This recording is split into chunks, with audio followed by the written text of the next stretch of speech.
There is.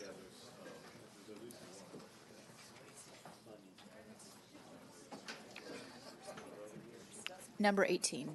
Sorry.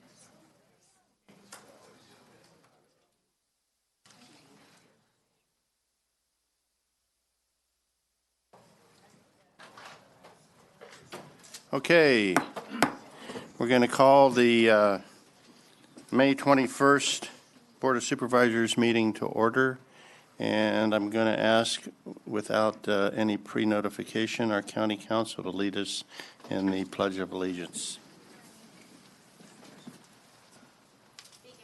Pledge allegiance to the flag of the United States of America and to the republic for which it stands, one nation, under God, indivisible, with liberty and justice for all. Okay. Welcome to the Board of Supervisors meeting. Nice to see you all out there. The first item is oral communications. We have set aside 15 minutes for this. The public may speak on any item not on the printed agenda. No action may be taken by the board on any item that is brought up. And in order to allow people that want to speak, I'm going to limit it to 3 minutes, please, per person. Come on up.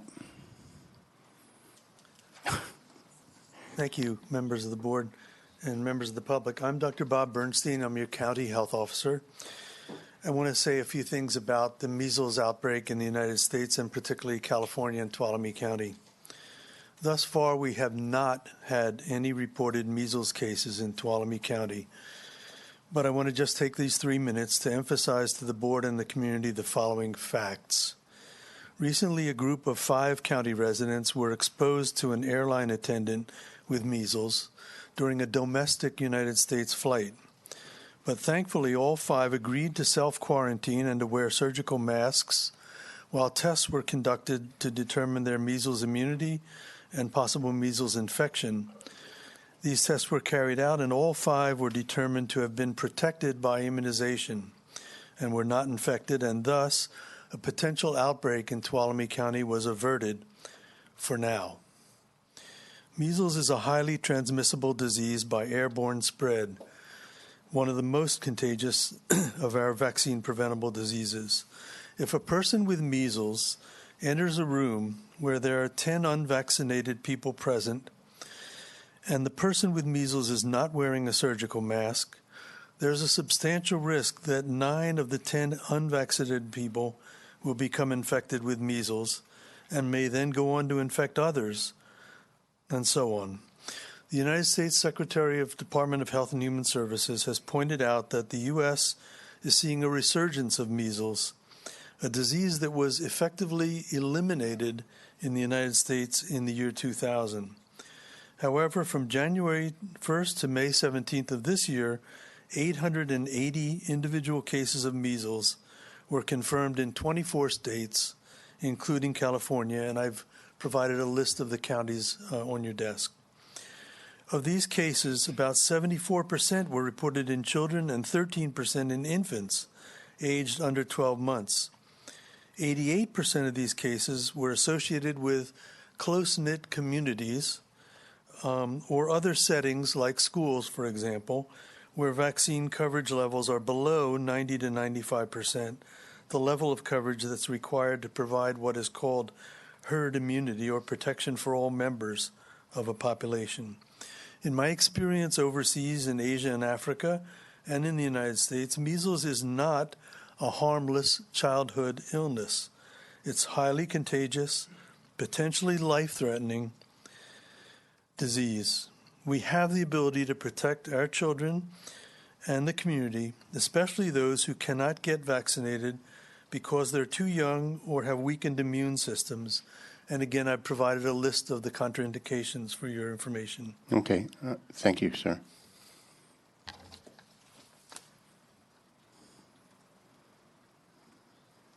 Welcome. Barbara Dressler. Just as an aside, as an adult, I'm getting a new updated measles vaccination this afternoon. Apparently, it can lose effectiveness.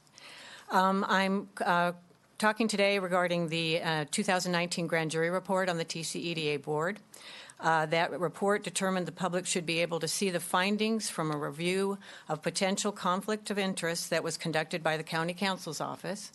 County Counsel Sarah Carrillo found that a potential for conflict possibly existed among some of the board members, but the results were kept secret due to attorney-client privilege. Because this conflict of interest were discussed in closed session at TCEDA, I'm told they cannot be discussed in public. I'm concerned closed sessions are used to maintain secrecy about information the grand jury says the public has the right to know. The most recent report stated that the TCEDA board has the ability to waive attorney-client privilege over the findings, but has refused to do so when the grand jury requested that information. The grand jury stated the public has a right to evaluate whether any conflicts existed and whether conflicts permeated the decision-making process of the TCEDA board members. Conflict of interest is the haven of elected officials using their position for gain or influence. Who is honoring the public's interest?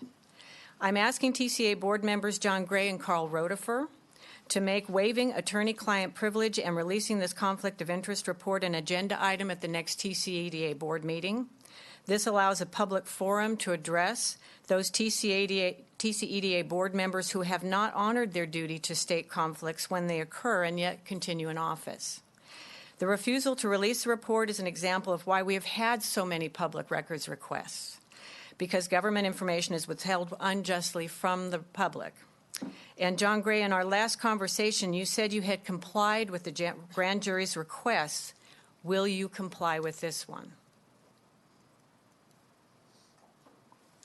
We can't respond, so you can make your statement, but that's the end of it.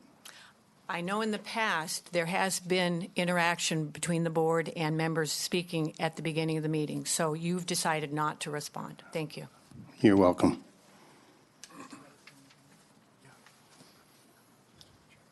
I'm Michael Mangeth. I reside on Campo Seco Road here in Sonora, have for the past 35 years. And what I'm here to ask for your support and help to do something about the railroad crossings at the intersection of Limekiln Road and Ellenwood Acres. I've been trying for well over a year to get something done with this project. I have talked with Darren Grossi on the funding. Funding was approved, and then it was unapproved because it wasn't allowed to be used on the railroad crossings. This is a serious issue. You have to come to an almost complete stop at Ellenwood Acres to safely cross the tracks. And I'm 3 houses away from that intersection. Several utility trailers have come loose from their vehicles.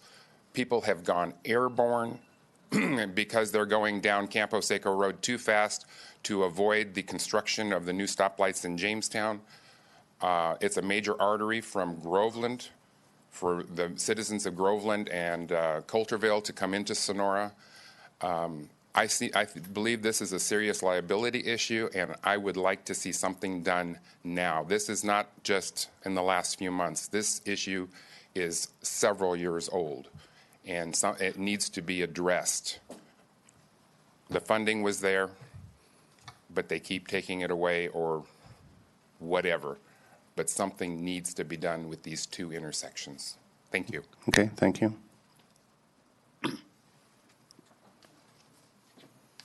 Hi, good morning. My name is Michelle Bentz. I am a resident of Ponderosa Hills. My purpose for being here today is to express my concerns in regards to fire evacuation routes out of Ponderosa Hills. As it stands now, we only have 1 road in and 1 road out. I've lived there for 16 years now. The last few years have been slightly terrifying, not knowing where we can leave in the event that a fire were to happen. It's my understanding there is a road out back, Provo Road. A few years ago, I walked this road, and it was clear and accessible, and a regular vehicle could access it. And a couple of months ago, I did this walk, and there was several pine trees down that I had to actually climb over that no man could move. I was able to talk with a couple of CAL FIRE employees that had driven by and expressed my concerns. They said that the road was owned by several various entities, and the homeowners association is concerned, and I know other neighbors are concerned. I put a petition out by the swimming pool and got a few signatures before the weather decided to thwart my efforts the last few days. I think we're all concerned, and I would like to see something initiated and done, a safe evacuation route for all the residents in Ponderosa Hills. If you would like to leave the petition with the clerk of the board, you may do that.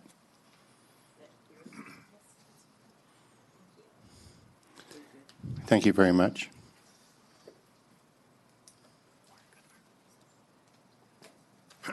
Excuse me. Good morning. My name's Bill Gerber, and I've been a resident of the Ponderosa Hills area since 1951. My family bought the ranch in the 1950s, and in the 1960s and 70s, we subdivided the area, and there were seven different units that we put in. And the early thinking was that one road was a good idea because in those days, a back road would lead to, where a person could get in and get out and maybe, knock over a cabin or something like that. And so one road was a good idea. Well, with, the development of Ponderosa Hills, there's 260 homes or something in it now, plus a number of homes on the Provo Road out back area that's accessible through Hill Haven and then up Mount Provo Road that are trapped, like what was mentioned a little bit, if there was ever a fire at the bottom of Ponderosa Hills. There's been 5 fires that I remember since we built our house in the 1980s. Lightning strikes, one arson fire that went up Mount Provo and was estimated going up the western slope of the hill like they do with the winds and the fire, creating its own kind of atmosphere, estimated it up to 80 miles an hour when it went up that hill that day. So the nice part about the road that goes up Mount Provo is it's directly away from Ponderosa Hills.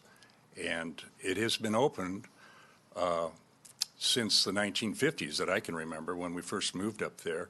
And I think it was probably the Forest Service that allowed that road to be maintained about every 3 years so that it was accessible. It's only the last 3 years that it hasn't been accessible. So we highly recommend that, for all those of us at the top of Ponderosa Hills and through Ponderosa Hills, and then those that are outside, including the water plant that's up there, that road be improved and maintained. Thank you. Thank you. Hi. My name is Kevin Rice. I live in Ponderosa Hills, or Kindling Estates, sometimes it's called. I would just like to reiterate and emphasize that and there's a fair number of my neighbors that are here today that are not speaking, but there's a number of folks that are very concerned about the basically lack of an escape route in Provo Road. And it seems like the Forest Service, and talking to folks, it's something that's not quite as difficult as, for example, when a couple of years ago they repaired Cottonwood Road. And that was primarily for recreation. I'm a big fan of recreation, but I'm more of a fan of survival. So I would prefer that they spend a little bit of effort on making that a viable escape route. Thank you. Thank you.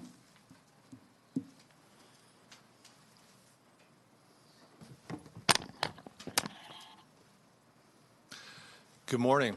My name is Neil Evans with the Sheriff's Office. I'm the Undersheriff. And on behalf of Sheriff Bill Pooley, I'd like to take a couple minutes to introduce to you 3 of our new employees. First, we have our jail deputy, Carla Avila. She grew up in Turlock, comes to us with some great experience, started her career as a correctional officer in Humboldt County Sheriff's Office in 2016, and we're very happy to have her as a part of our team. Another jail deputy, Deputy Jessica Coleman, has been a resident of Tuolumne County for the last 6 years. She graduated from Gustine High School, where she grew up, attended Cal State University Stanislaus, Jessica is an avid horseman, is passionate about helping others, which has led her to our office to protect and serve our wonderful community. Many of you may know Nico Sandlin. Deputy Sandlin is born and raised in Sonora. He started his law enforcement career with us back in 2013, took a year off to take care of his family business, Five Claw. He, through that business, has taught many of the youth in our community, not only martial arts, but citizenship in the community and other great things that his company has to offer. We're proud to have him back with the Sheriff's Office. And I would imagine if you went there with your child and let him know that the Big Deal sent him, probably give you a discount. So just let him know, Five Claw. So thank you very much for your time. Appreciate it. Welcome. Thank you.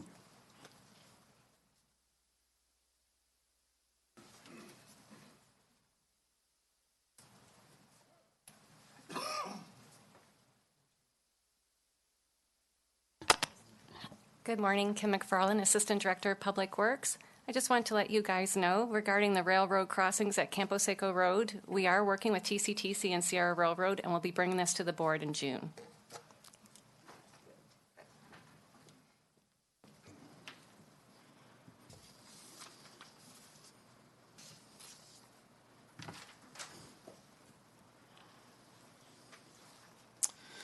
Good morning, Daniel Richardson, General Services Agency, Recreation, coming at you today. It's a beautiful day. Recreation, we are excited to announce the summer schedule for our recreation classes and programs. We have a flyer that I'll leave some of the copies in the back that I've handed out to you, the board. We'll be handing this out to every K through 8th grader this week, all the schools, including South County. Some of the classes that we're offering this year that are new. We have adult rock climbing. We have shibori. I had to educate myself, what is shibori? We have Sonora Tiny Tots. They're traveling around the world. They're going to learn about all different continents. We have our traditional youth track meet, all kinds of sports camps. We are so grateful for the partnership we have with the high schools as we use their campuses for many of our events. The swimming pools, of course, the most exciting. We've already had one. The pools are open for reservations. We think we had an event this last weekend. I'm not sure they actually used the pool, being it's so cold. But we will have the traditional, all 4 pools will be open. The Columbia, Sonora, Tuolumne, and Twain Harte pools will be available. So we're excited to get started. We're hiring lifeguards. We'll have lifeguard training. And kicking off this season, we just need Mother Nature to cooperate here. Thank you. Thank you.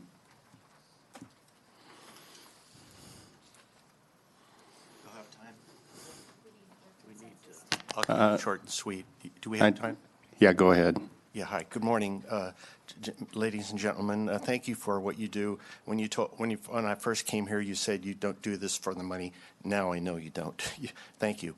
I was casually looking at some property up in Arastraville, and a lot for sale. It was a good price, and I looked at it on Zillow. I'm like, oh, there's no escape route. If I buy that lot and build a house, if I want to get out, God, I have to go through the noodles. I don't know whose district that is, but Enchanted Court. And then I got put it on my thinking cap. I'm on the Transportation Advisory Committee. I'm a volunteer. I'll bring it to Darren Grossi's. But I had a bing moment. I thought, maybe you guys go to Sacramento and you get all kinds of grants. And, the government there in Sacramento is after Paradise, the lesson there was only one escape route, and that was the big disaster. So my suggestion is we can all put our thinking caps on when you go to Sacramento or within the county to do a total rework and analysis of all the roads in every community for escape routes. First do a study, and then secondly decide how to fund it, probably through the state, maybe declare a state of emergency, because everybody, not only escape routes, their fire insurance is being canceled right and left. So I don't know, for what it's worth, I thought I'd bring it to your attention. Okay. Thank you for your time. Thank you. And I am going to ask for a board consensus to extend our 15-minute time by 5 minutes more from now. Okay? Do I have that? Okay. Well, I don't think I'll take 5 minutes, but thank you. No, you get 3 minutes, and I'm extending it for 5. Well, I want to say thank you to Chief Murphy, who made sure that we all got invited to the fire station. So I went to Fire Station 51, and I know more than I could ever know before about how CAL FIRE works. So thank you very much. They were all very nice to me, and no, I wouldn't have my picture taken with them. And I want to thank the sheriff for hiring back Officer Nico, because I've missed him a lot, and he was one of the very few sheriff's deputies that I've ever seen attend a mental health event. So thank you very much. I really liked him, and I'm glad he's excuse me. And then I appreciate that we finally had a discussion on measles. So I was really disappointed being a member of Tuolumne County last Tuesday, which is the first time I'm aware of that Behavioral Health and Enrichment Center had an open house. And there was a volunteer who brought his wife and an employee who brought her parents. And other than the usual employees and the clients, it was a deputy public defender and myself who were the only outsiders who attended. I didn't see one single county official, not an elected official, not an appointed official. There was no one from the advisory board. There were no supervisors. There was no administration. And I thought that was profoundly disappointing. Thank you. Hi, Yes, my sir. name is Ben Vera. I live in Ponderosa Hills, and the escape route is a necessity for sure, but we also need to think about enforcing codes or fire codes or whatever it is that we need to do to get property owners to trim their property and make sure their property isn't a danger to everybody else that lives there. It's a huge concern of mine. I mean, I drive through there, and it's just like insane how much brush that people have on their property. I bought my house a little over almost 2 years ago. I had to take out 14 trees because they were all dead. I had to clear my property completely. I don't really have anything left on my property. It's because it was all dead and bug kill and that kind of stuff. And it's just something we need to think about more is making sure that people take care of their property as well as have escape routes. I mean, it's just both ways. So anyway, thank you for your time. Thank you.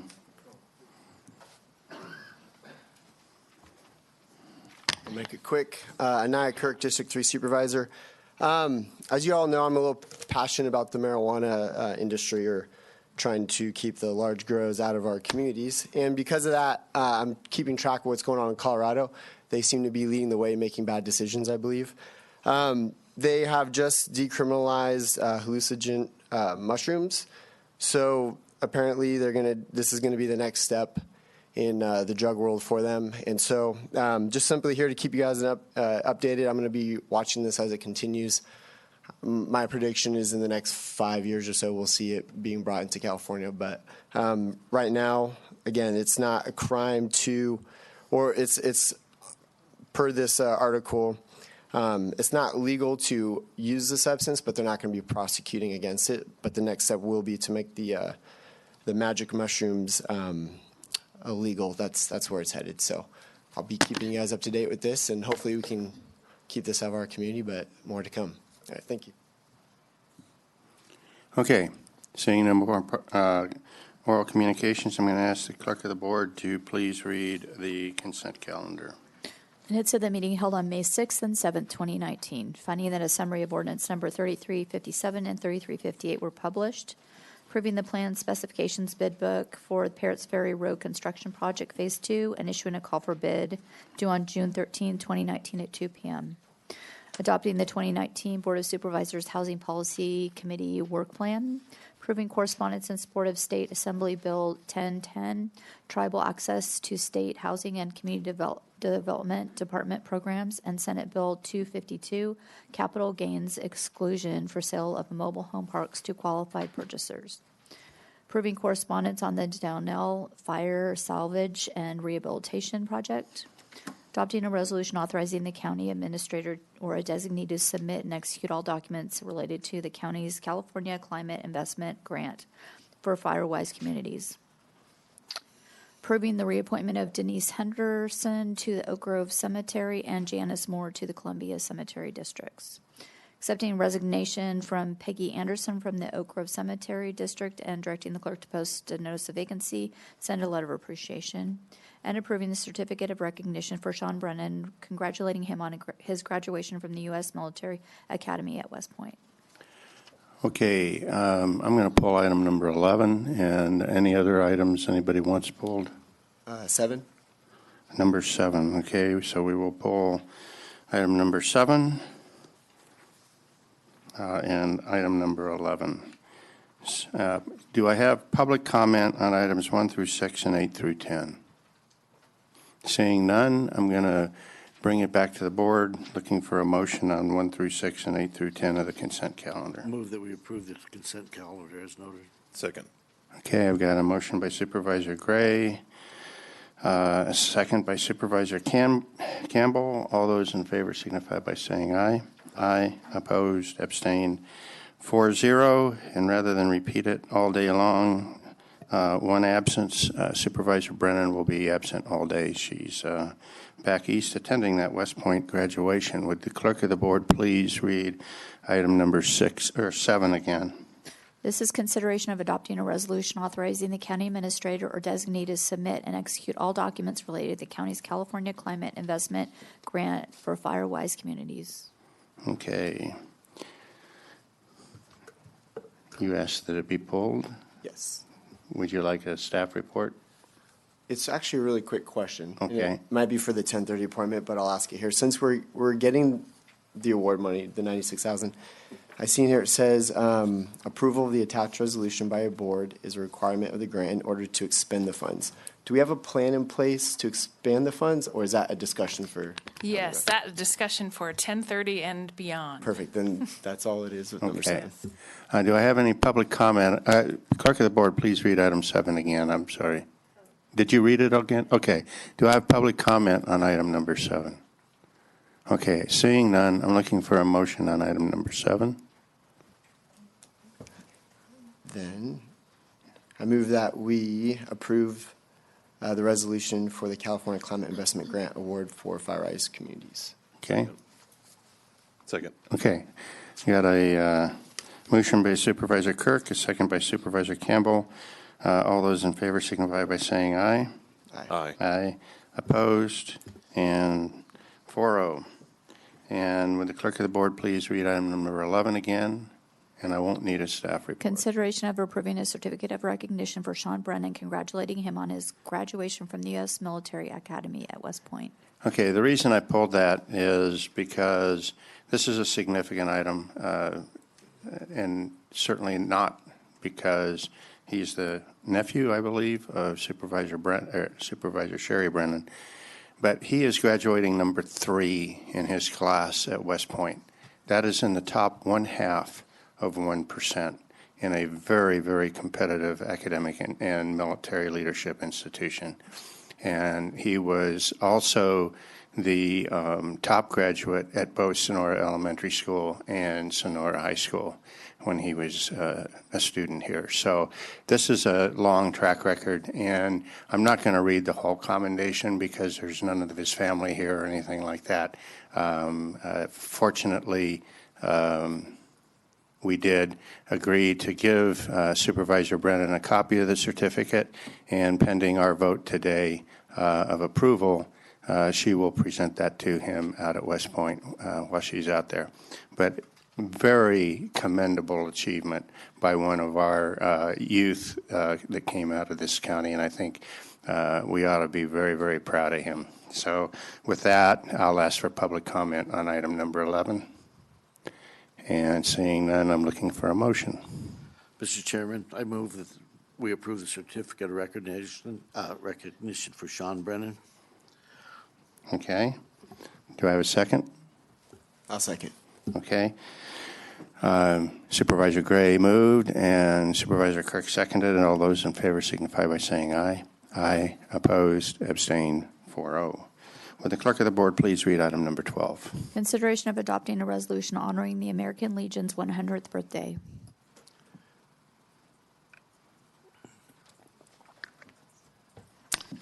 Good morning. Daniel Richardson with the General Services Agency, representing Veteran Services.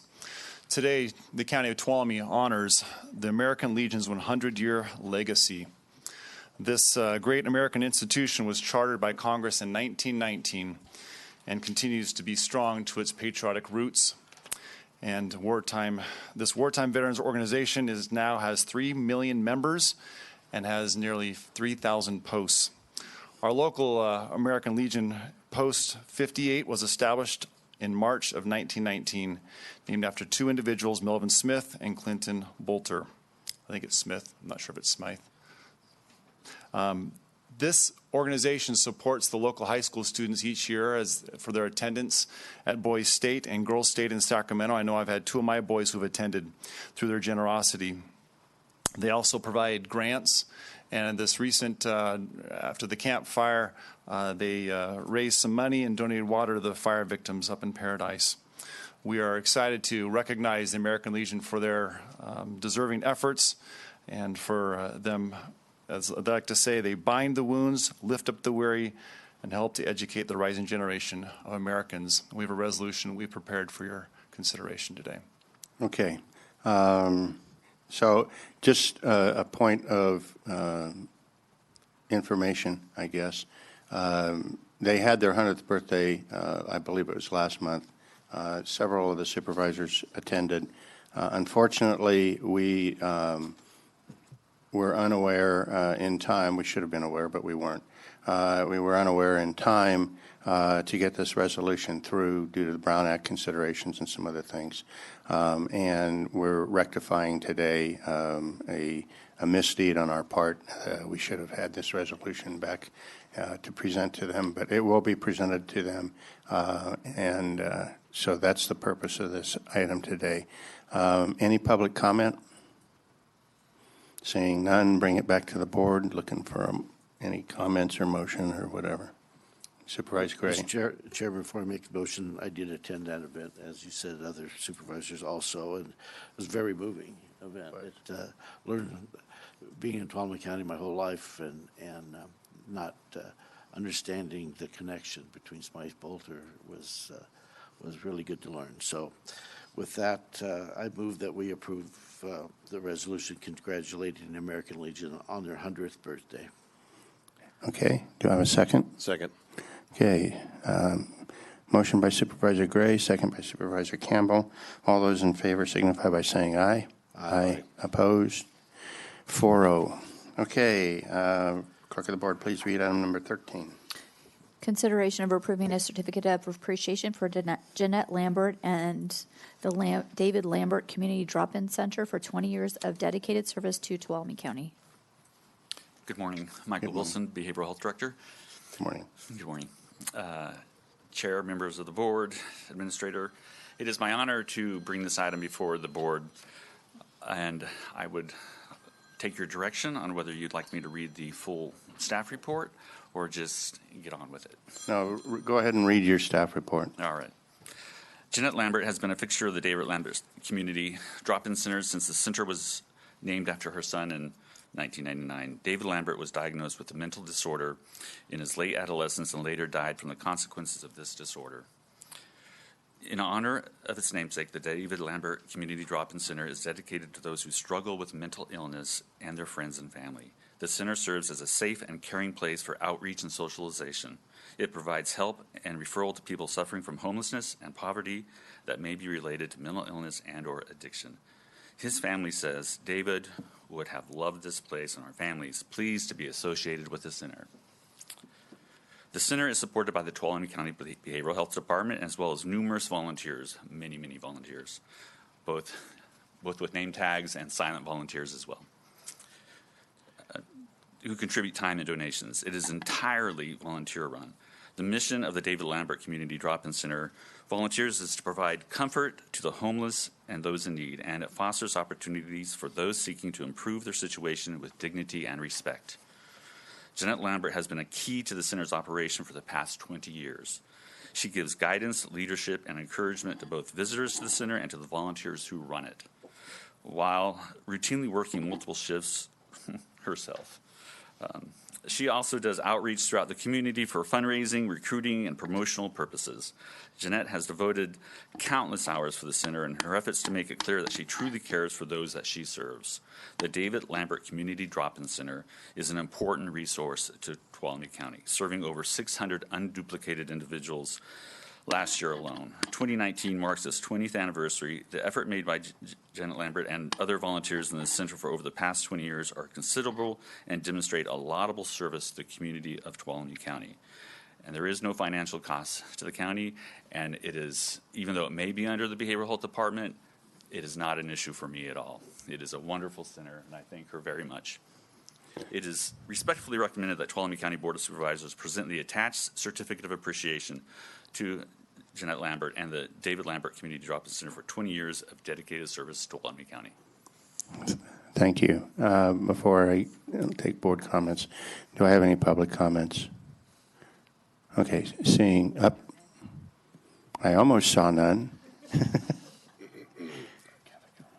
Well, since nobody else is going to get up, I will thank Ann Connolly and Steve Boyack, who both came to the anniversary celebration last Friday, and Supervisor John Gray, who also came.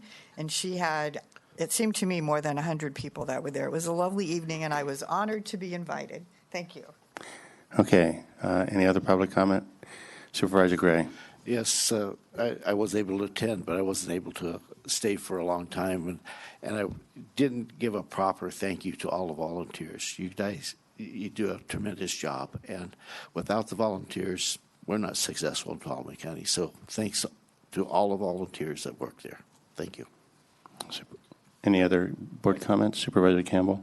I can't think of anything more to say than I don't know what we would do without the David Lambert Center. So it is just such a vital component of our community, and all the people that work there and contribute. I don't know what we would do without it. So thank you so much. Sure. Being born and raised in this community, there's volunteers, but then when you sit up in the seat, you realize the impact that they really do have.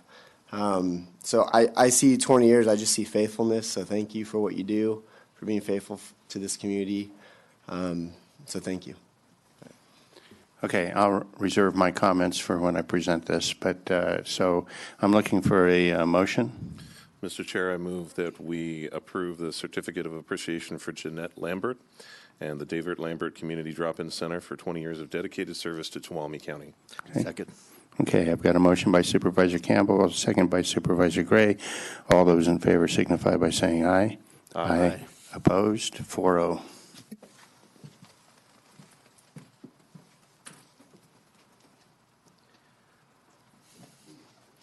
Try and make it through this. I want to say that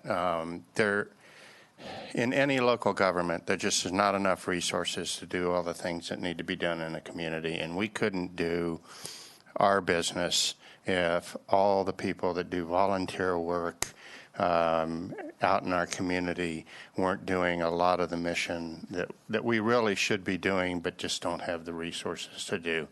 And this is a perfect example of it. To do anything for 20 years is a feat in and of itself, but to do something as a volunteer for 20 years and to have something that has the very important, positive, constructive impact on our community is beyond commendable. And I just want to thank you and your center for everything you do. And please, when you go back, pass on to every one of your volunteers the profound appreciation for what they do on a daily basis of this board, this county government, and more importantly, our entire community. Thank you very much. On behalf of all of them, I say thank you. It's not a one-woman show. I know. Do you want to make some comments? Let's see, on behalf of myself, with deep humility and gratitude, I say thank you for this. But also I say thank you because without the volunteers, without behavioral health, and without this generous community, we couldn't have done this at all. Not 20 years, not one day. We've had tremendous support, and I just say thank you for the recognition, and I will certainly pass this on to all my volunteers. Thank you. Thank you.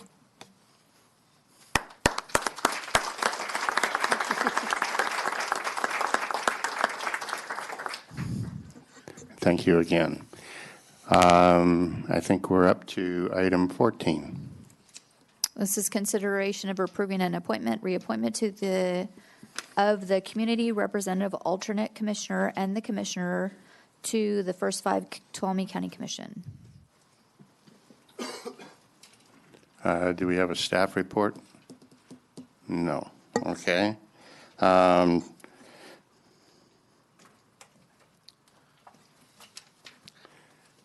Oh, we do have a staff report. Good.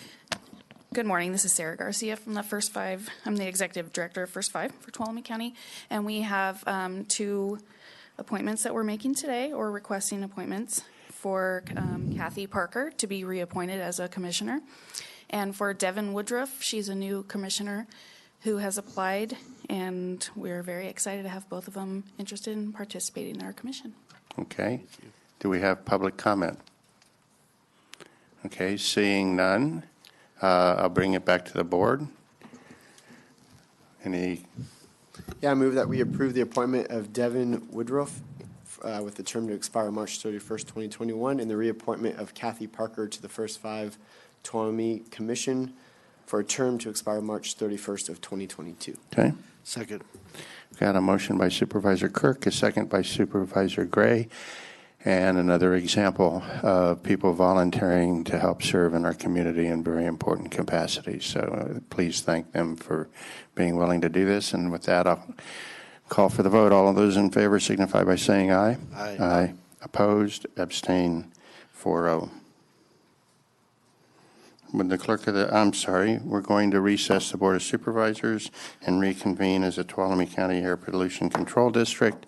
Would the clerk of the board please read item number 14? 15. I'm sorry, 15. Okay.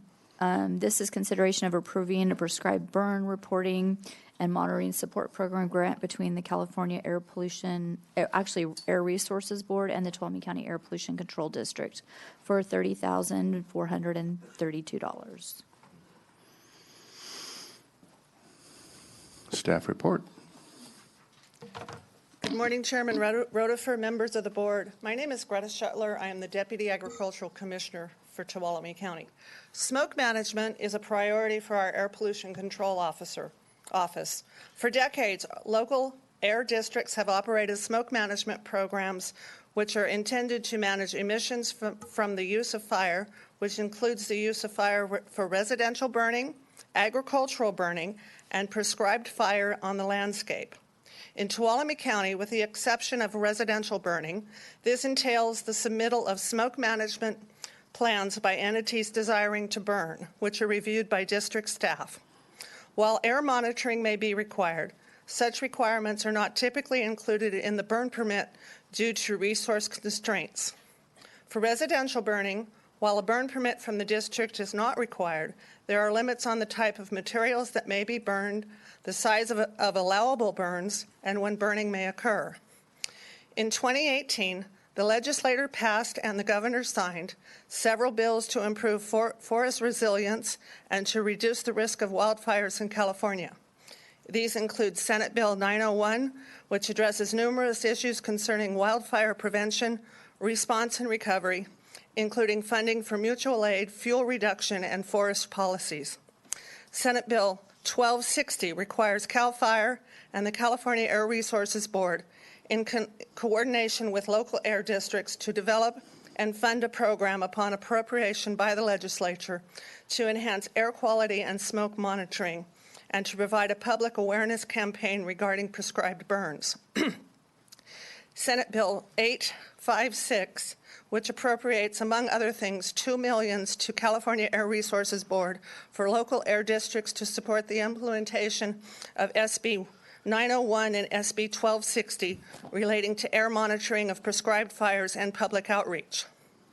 Of the $2 million appropriated under Senate Bill 856, CARB is proposing that approximately $1 million be made available through direct grants to local air districts to implement their smoke management programs, to enhance air quality and smoke monitoring, and to provide public awareness regarding prescribed burns.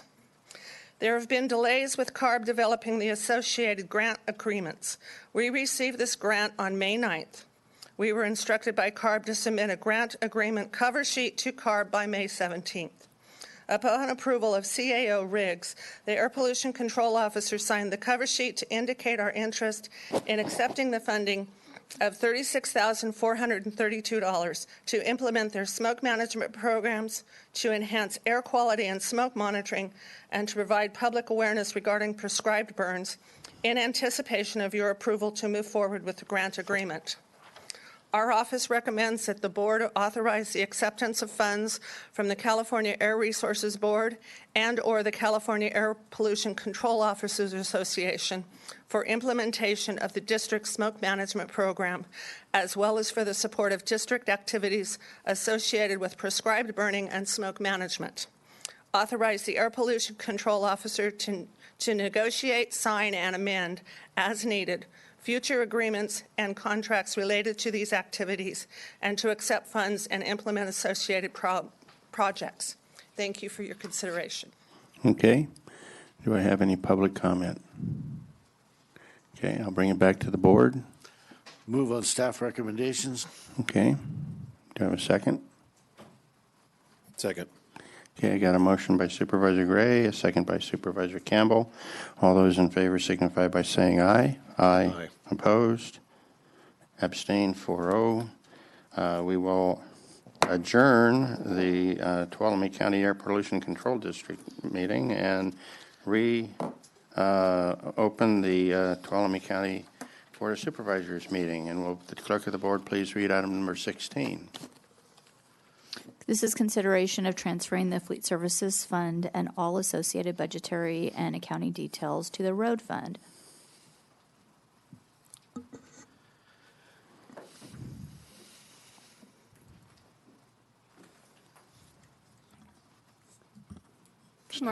Staff report. Good morning. Kim McFarland, Assistant Director of Public Works.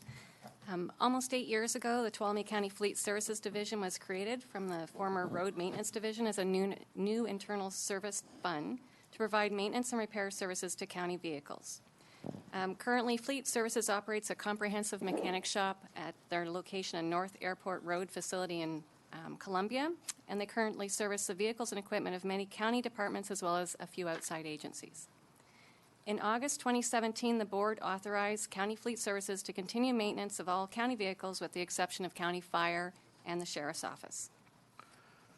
This past November, an increase from $117 an hour to $123 an hour for Fleet Services maintenance fees was approved to cover the anticipated expenses of operating this service fund.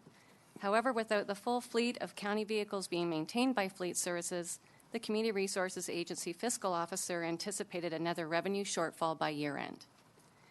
Fleet Services is a critical service for the successful operation of the Roads Division. Additionally, County Council has opined that your board is not authorized to contract out Fleet Services based solely on cost savings. Fleet Services' primary duty is to provide maintenance to the Roads Division vehicles and equipment. Thus, staff is recommending moving the Fleet Services Fund into the Road Fund. That means that any shortfalls in funding would be absorbed by the Road Fund for the current and future fiscal years. Upon approval of moving the Fleet Services Cost Center to the Road Fund, all budget and accounting activity will be transferred accordingly to fiscal year 18-19. All future budget and accounting activity would take place in the Road Fund for Fleet Services. There is no anticipated financial impact, and thus it is recommended that your board approve transferring the Fleet Services Fund and all associated budgetary and accounting details to the Road Fund. This does require a 4/5 vote.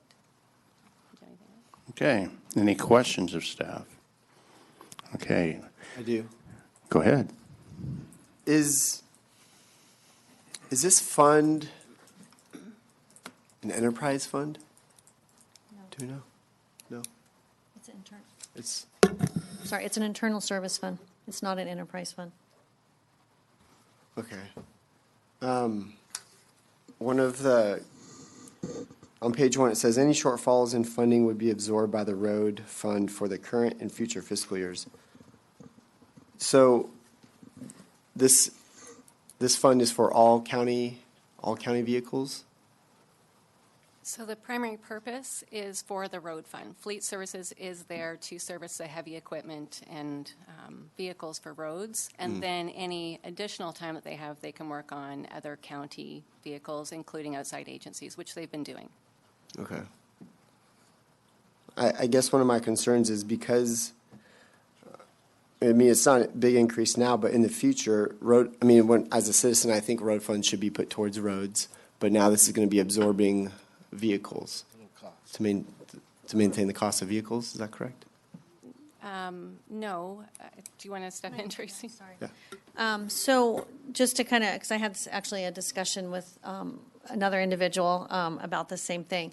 So when we went through this process of looking at fleet services, there were a lot of different things that were discussed. We went through the finance committee.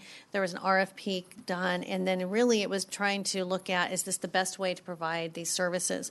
At that time, we did receive Sarah was also, and her office was involved, and essentially because we have always had employees doing this type of work for the road fund, we need to keep those employees, because we were looking at, do we contract it out or do we keep this fund?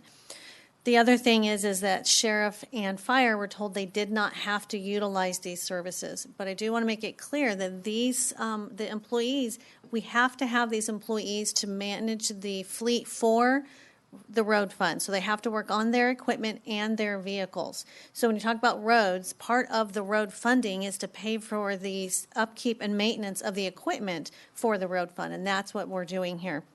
The other thing is just to make it clear that we're keeping the cost center pure, so we can still arrive at what are the costs for running this particular cost center, and that will always stay that way. So as they're billing other departments for their work, and as they're doing the parts and supplies for those other departments, all of that will stay pure within the cost center, so they can still delineate and itemize exactly what it costs to run the fleet services outside of what they do for roads.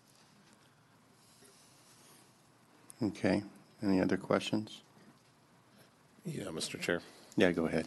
In your view, will this have any kind of significant impact on the ability of the road fund to cover ongoing projects? No, we don't think so. Okay. Thank you. And they have to do the work regardless, so. Yes. Yeah. Yeah. And my memory's fading as I get to be 68 and more.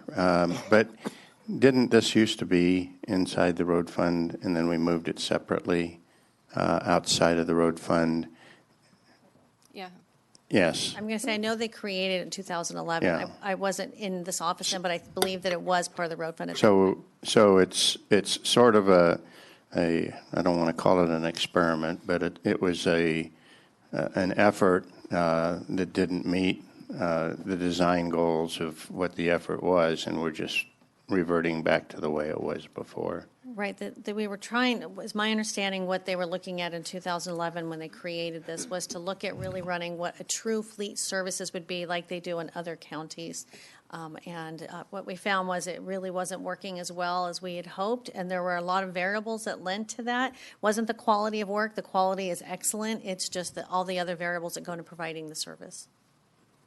So I just, since Tracy touched upon that, I want to make sure that's really important for you as a board to know, and anybody who's listening, the public, that it's not the quality of service. Those folks do an outstanding job. That's not what this is about. And then just for our employees and for everybody's sake, this is a decision that it's unwinding something that happened prior to both of us stepping in here. And as you'd stated before, Supervisor Rutherford, that it had operated under fleet maintenance for the roads division prior to this. That's really what it would turn it back towards. Okay. I don't know what percentage of work that we do on roads division, but Mike Young is sitting in the back. Probably 80% plus of our work is our roads fleet work. Okay, thank you. I just have one last question. If we didn't approve this, it would come out of contingencies or the general fund? Is that? That would take board action. We brought it forward this last fiscal year in 17-18. The recommendation from the CAO at that time was to use general fund. I will tell you, in the past, it normally does sustain itself. It's just been more recently that we have found that it's not. But your board would either direct, if there were a deficit, you could direct that it either be general fund, in which you would have to take from contingencies, or you could make the direction that the road fund absorb it. It would be at this point, what we would do is like any other cost center or fund that has multiple cost centers, that fund absorbs all the work that takes place within that fund. Okay. And do we know why it's worked in the past and recently it hasn't? Is it just? I was not part of, when I say this, I wasn't part of that team that did all this work. We could go back and revisit it, but I wasn't part of the team that went through that process here. The original intent, from my recollection and understanding, please don't hold me to the absolute accuracy of it, but the original intent was to put all vehicles, that includes fire, that includes law enforcement, put all vehicles in fleet services and realize some economies of scale associated with doing that. There are some specialized requirements of both fire and law enforcement that couldn't be met without some substantial additional investment into fleet services that were not anticipated when the original proposal was developed. And so we're where we are today, okay, basically. Is that an accurate you two don't know because you weren't here when this happened? Well, the one thing I will say that our folks did obtain all the certifications to working on all Exactly. the fire engines, on all the safety vehicles. Exactly. That part I will But say. I was involved in the discussions, but they were 5 years ago, and I'm not. When you were 62 or 3? When my memory was better. There's been a lot of issues under the bridge since then. So, no, thanks. But that's the best of my recollection. Right. Was we were trying to go in a direction that didn't work out. That's fine. And we've had this kind of a outlier fund out there that we're now bringing back where it was originally at. And so, I mean, with that, I feel comfortable moving forward. I just want to make sure in the future that we're not leaning into road funds to offset things when maybe there's best practices or something else to be like that. No. So being considerably older than Supervisor Rotifer, I do have pretty much the same recollection. Okay. Nice. Okay. Staff's younger than I am by a large margin. Okay. Any other questions, comments? I'm going to ask for public comment because I can't remember if I did or not. Seeing none, bring it back to the board and looking for a motion. I move on staff recommendation. Okay. Second. Motion by Supervisor Gray, second by Supervisor Campbell. All those in favor signify by saying aye. Aye. Opposed, abstain. Okay, I've got a 4-0 vote result. And will the clerk of the board please read item number 17? This is consideration of accepting grant funding in the amount of $300,000 and approving an agreement with the County Medical Services Program to implement the county's health systems development program and recognizing unanticipated revenue in the amount of $15,000 and increase appropriations in the same amount in the public health budget for the fiscal year 2018 through 19. Staff report. Good morning, Mr. Chairman and members of the board. My name is Lisa Heapstock, and I'm the Public Health Programs and Services Manager. I'm here to ask you to approve grant funding the Public Health Department received from the County Medical Services Program, CMSP, via the County Health Systems Development Grant Program. CMSP was established in 1983 for counties to provide health care to uninsured, indigent adults ages 21 to 64. We're one of 35 smaller counties, rural counties participating. The Health Systems Development Grant the Health Department applied for in March of 2019 is a 3-year grant looking at planning and strategic development. This grant will touch on a couple of priorities. The first is determining mental health services and barriers to care while planning how best to connect clients to services. The second is increasing resiliency in Tuolumne County using adverse childhood experiences training to increase trauma-informed care in our community. This grant aligns with the Board of Supervisors' priorities of vulnerable populations, as well as to create a healthy and safe community. Funding-wise, there is no cost to the County General Fund associated with the Public Health department will provide the in-kind match. The funding would total $300,000 beginning May 1st, 2019 through September 30th, 2022. So it is respectfully recommended that your board accept grant funding of $300,000 and approve an agreement with the CMSP governing board to implement the county's health services development program beginning on May 1st, 2019 through September 30th, 2022. Recognize unanticipated revenue of $15,000 in public health line item 451197 and increase appropriations by a corresponding amount in expense line item 528110 for the fiscal year 2018-19 budget, and authorize the county administrator to sign all grant-related documents. Okay. Do I have any questions of staff? Public comment?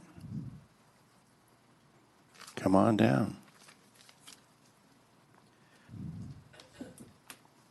Well, I think this would be good, but I have a question about going down the trauma-informed education route, because I think they've used grant funds 3 times or 4 times that I'm aware of where we got Gabriella Grant to come, or Grant, is that what, Gabriella, whatever, I forget her name. And she came up and did all this trauma-informed education, but it was the same education each time. And then when it was over, we didn't do anything with it. So I hope that we do better this time. Okay. Any other public comment? Seeing none, bring it back to the board. Looking for any comments or motion? I think this is it's a good plan. Okay. Not asking for money, so Mr. Chair, I move on staff recommendation. Okay. Got a motion? Got a second? Got a motion by Supervisor Campbell, a second by Supervisor Gray. All those in favor signify by saying aye. Aye. Opposed, abstained, 4-0. Okay. Will the clerk of the board please read item number 18? This is consideration of approving an increase appropriation by $276,657 in tree mortality budget that is supported by a like increase in anticipated grant funding. Okay. Staff report. Good morning, Mr. Chair, members of the board, Jason Terry, County Administrator's Office. The item before you today is requesting an increase of $276,657 to our tree mortality budget cost center.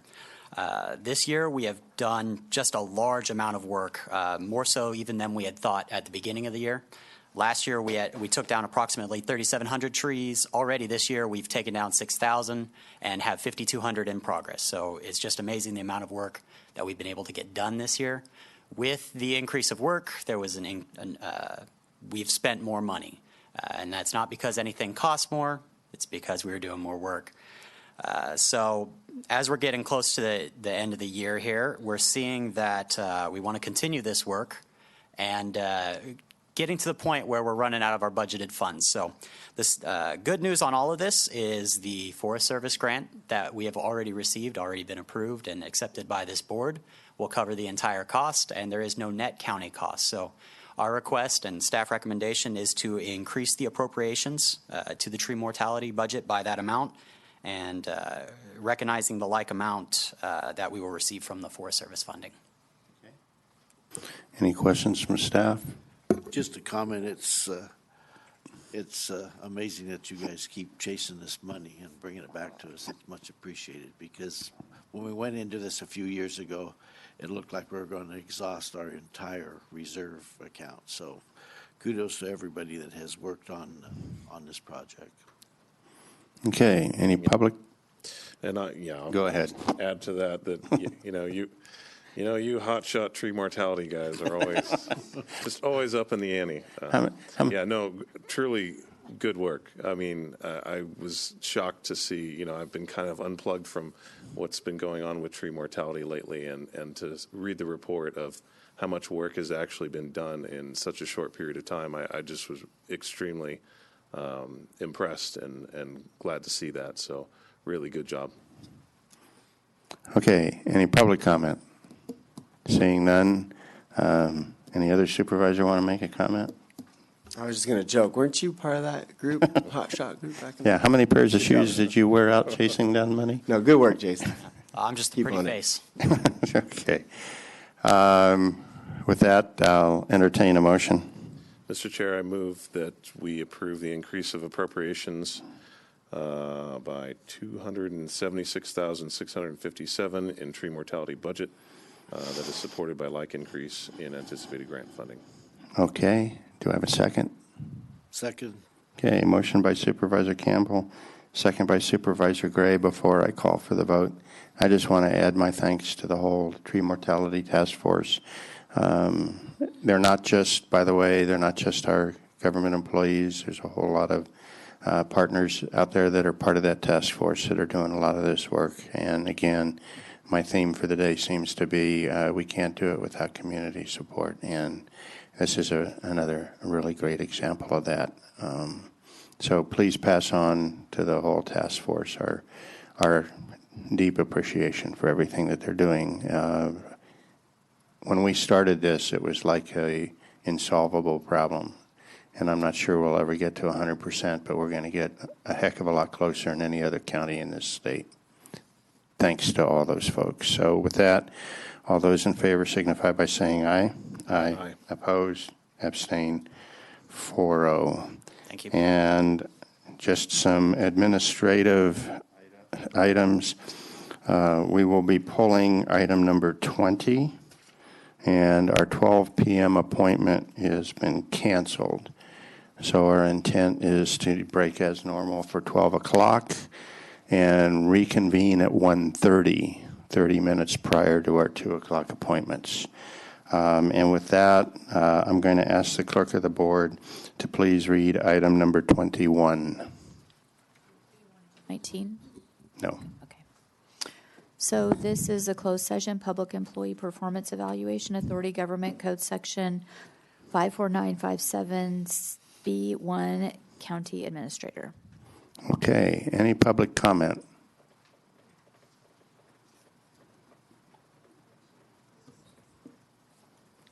I think she's doing an excellent job.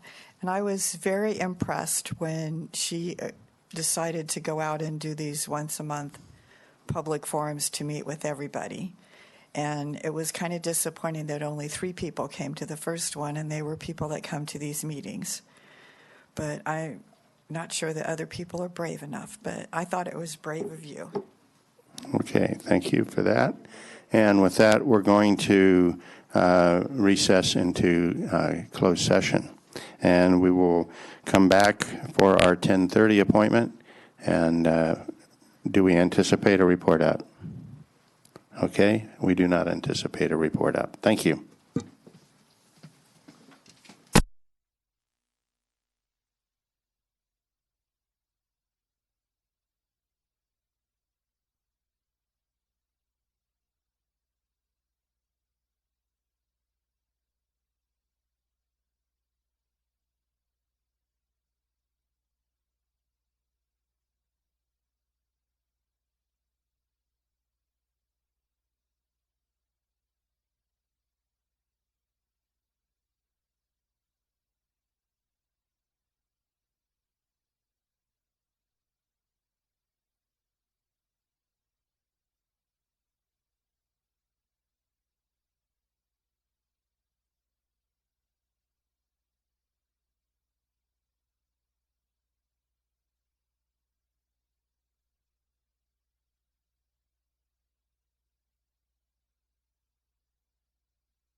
for those of you that are waiting for us to reconvene, we're going to take about a 5-minute break because we didn't get a break going into the closed session. So we'll be reconvening in about 5 minutes.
Whichever one you want.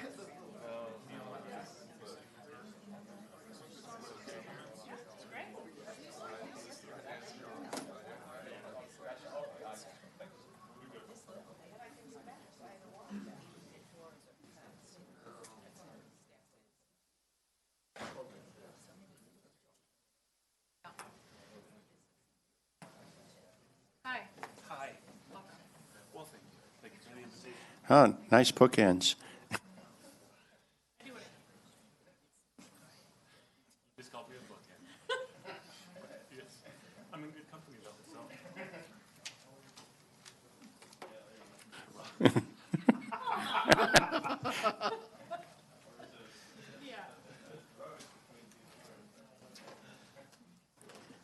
Okay, I got all the supervisors. If I can get the CAO and the county council, please.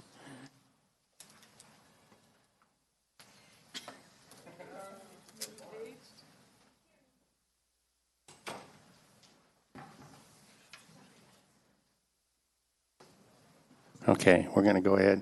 I'm going to reconvene the Board of Supervisors. We're back from closed session. We have nothing to report. And would the clerk of the board please read our belated 10:30 appointment? Consideration of providing staff direction regarding the fire safety and community resilience. Staff. All right. Good morning, board members, Supervisor Chair Rotifer. I'm Liz Peterson, the Tuolumne County Office of Emergency Services Coordinator.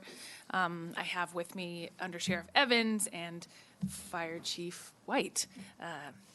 Yes. So I wanted to give an update as we've been doing the last few months here of our monthly progress on the work, the initiative that your board set up for fire safety and community resilience here in the county.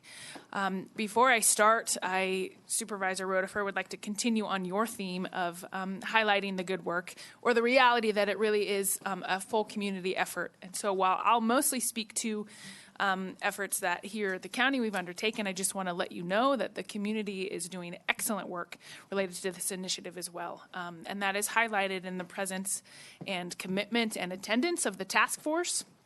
But those task force members, we spent the good portion of our meeting last month discussing all of the work that the task force is doing individually as agencies and stakeholders. And there is some excellent work, education, projects taking place, and I just wanted to let you know that. So I'm just going to highlight a couple that are not actually in the staff report, but just for your information, the Infant, Child, and Enrichment Services, they are an organization that focuses specifically on children, preschool and school-age children. They have developed go bags or kits specifically for children that they have been giving out to all of the preschools. They had their children's fair a couple weeks ago, and they gave them out there. They're doing a lot of really good work for preparing children specifically and parents of children, making sure that they're prepared in the event of evacuation for a fire.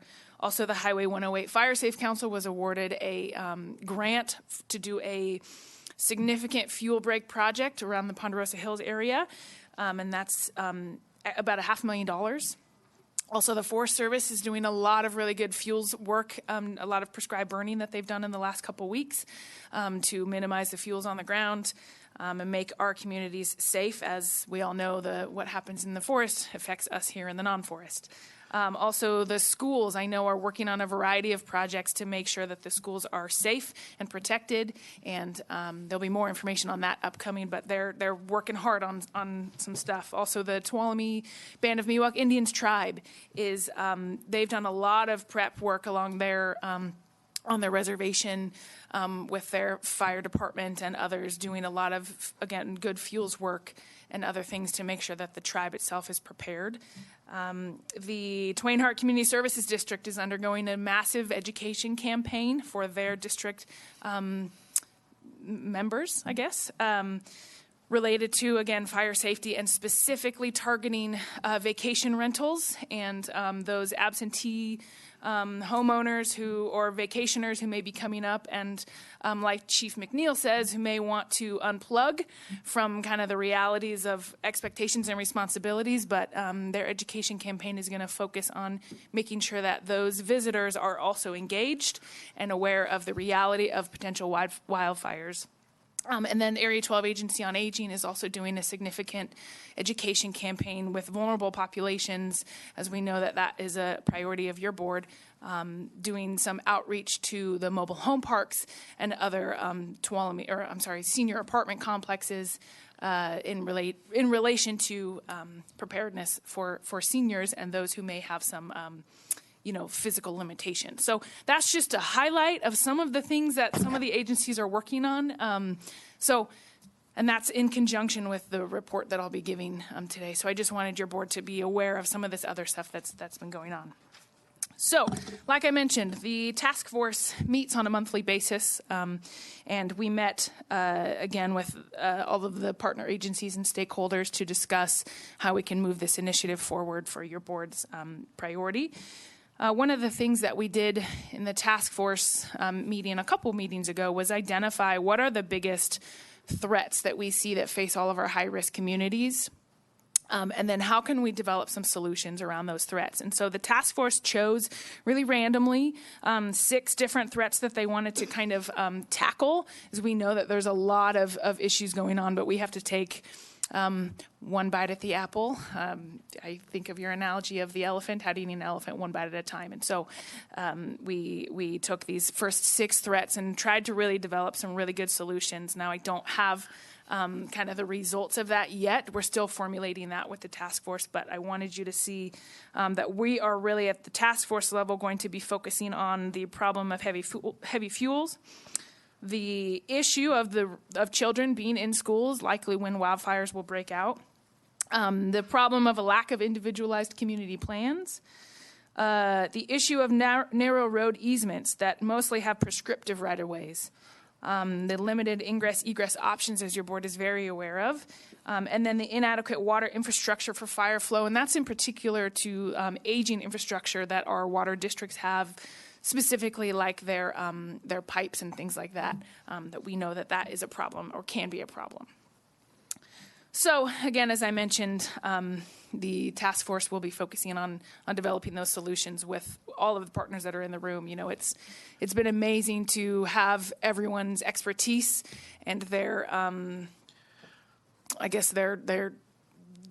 knowledge of what the issues are to all come together to develop these solutions. So you'll hear more about this coming up. So that's work with the task force. Then I also want to mention fuel reduction projects that we have going on currently. There is a roadside chipping program that is taking place along most of the county's major roadways. So through this month, work is scheduled for Tuolumne Road. So you may have been stuck in traffic the last couple of weeks on Tuolumne Road, and that is the grant that we received at the county to do the chipping work along the roads to reduce the fuels. So Tuolumne Road, and then work will continue on Cherokee Road, Ferretti Road. We will complete Priest Coulterville Road. We started on that road and we'll complete it. By we, I don't mean me, but. And then next month we'll start work on Phoenix Lake Road. And again, as a reminder, I just want to let you know that it is the CAL FIRE Baseline Conservation Camp crews that are doing that excellent work, as Chief White can attest to. But then I also want to mention the Defensible Space Program, which is also grant funding that we were awarded. We have been developing that program, and we decided to, and by we I mean the task force. We discussed this at the task force meeting, and then with the rest of the OES staff, and then we pulled in the Fire Safe Councils, the 108 Fire Safe Council and the Yosemite Foothills Fire Safe Council, as well as Area 12 Agency on Aging. And we talked about how can we best utilize these funds in a way that will be meaningful for folks who maybe have no other ways to do defensible space work. And so we decided to take the funding that we were awarded and target it specifically to seniors, because we felt like seniors and those, actually I should say, so seniors and those with other physical limitations, because we felt like that's the biggest hindrance to folks doing their defensible space typically is being physically limited to do the work. And so we have begun to develop a process for this program, and we have identified 5 communities within the county that we would like to target all of the seniors in those communities, complete the defensible space work for the seniors, working with Area 12 Agency on Aging to do the administrative and like the screening process. And the fire safe councils would do the inspections and on-the-ground kind of project management. So those communities are the communities of Ponderosa Hills, Cedar Ridge, this sort of Campo Sake, Campbell's Flat area. Then there's this Fur Meadowbrook Drive area in the city of Sonora, and then Big Oak Flat. So those are kind of our pilot projects that we hope to roll out in the next month or so to get some contracts going and really get some work done so that the defensible space for seniors can take place. And really the hope is too that it could be a model for the rest of the neighborhood to sort of look at as an example and how other folks should be, or how they should be, doing work on their own properties too. Just a quick question on that. How were those 5 selected? What was the criteria? Just for public information. Yeah, so we Because there's going to be people Well, what about us? Okay. Absolutely, yeah. So it was really about high-risk areas. We have talked many times with CAL FIRE about the high risks of Ponderosa Hills and Cedar Ridge. And Big Oak Flat area was one place in Supervisor Gray's district that we know doesn't get a ton of, well, what I should say is Pine Mountain Lake has a lot of really good work going on, and they talk about a model. But the Big Oak Flat area has a lot of fuels and can be neglected, you could say. And so it was about one area in each supervisorial district is what we were thinking, but that are a high risk area. Okay. Mm-hmm. So that's the thought on the Defensible Space Program. Now, as always, I am happy to take other input or thoughts that you may have on that. But this is kind of how we have begun to think about rolling the program out. Again, I'm happy to take your input. And then lastly, I just want to touch on the community engagement that we've been undertaking. As you know, that has been a huge priority of your board for the plan overall to achieve fire safety and fire safety and resilient communities is about community engagement. So I just want to touch on a few things that are taking place in this arena. So first, there is a community emergency response team in Groveland that is forming, and that is really, really great news to hear. That was really kind of formed out of the community meeting that we had in Groveland in March. The community emergency response team, I should say, is a group of, let me just read what I wrote here so I get it. I'm accurate. So CERT, or Community Emergency Response Team, is FEMA-supported program that educates and trains volunteers in basic disaster response skills, such as fire safety, light search and rescue, team organization, and disaster medical operations. So CERT is a consistent approach to volunteer training and organization, actually nationwide. And so we currently have a Twain Harte CERT team, and then the Tuolumne Miwok Tribe has a CERT team as well. So having a Groveland CERT team would be fantastic for the community and area of Groveland, for folks who can respond and assist our emergency responders as needed. And then again, the hope is that actually we would get CERT teams in all of the kind of fire districts and communities here in the county. It's not ideal to have one large CERT team, because the point is that the teams respond to where the emergencies are throughout the county. So we're the Groveland CERT team, I'm really excited to say, has about 20 folks who are interested, and they already have a leader who has stepped up and said, yeah, I'd like to lead this program. And then the Groveland Community Services District has stepped up to say that they'll take on the liability, et cetera. And then the city of Sonora also will be developing a CERT team as well. Yeah, I talked to the CERT people at, I think it was the Souls people, and I'm sorry, not the elementary school up Soulsbyville or Bellevue? Bellevue, at the Bellevue Fire Safe meeting that we had. And they would really like to help set up community CERT teams. Yes. And what they need is a group of volunteers that are willing to be on that CERT team, and a leader to have to act as the leader of that CERT team, and they will help train those people up. They would really like to do that. So if you're a member of the public and you're listening, or you're in the audience and you're in a community that you're really concerned about, I'd recommend you get in touch with the Twain Harte CERT team, and I'm sure that our staff can put you in, give you the contact information if you get in touch with them. But it's a great way to do community support for what we're trying to do. Thank you. Yeah, definitely. And the Twain Harte CERT team has been sort of the leader, and is very willing and interested in assisting others. I also want to hit on the topic of community engagement. Your board last month, we discussed briefly the concept of Firewise Community. Supervisor, you brought it up as kind of a model that maybe could be replicated, or a template. And as you know, earlier this morning, your board approved the grant agreement for $96,000 that the county was awarded to develop Firewise communities here in the county. So looking back to some of the threats that the task force identified, one of the threats that that we discussed is a lack of community plans, that communities or neighborhoods don't really have any kind of plan or direction or focus. And there's a lot of interest from those communities or neighborhoods who really want to take some initiative beyond, say, the defensible space clearing that's required or beyond kind of preparing for evacuations.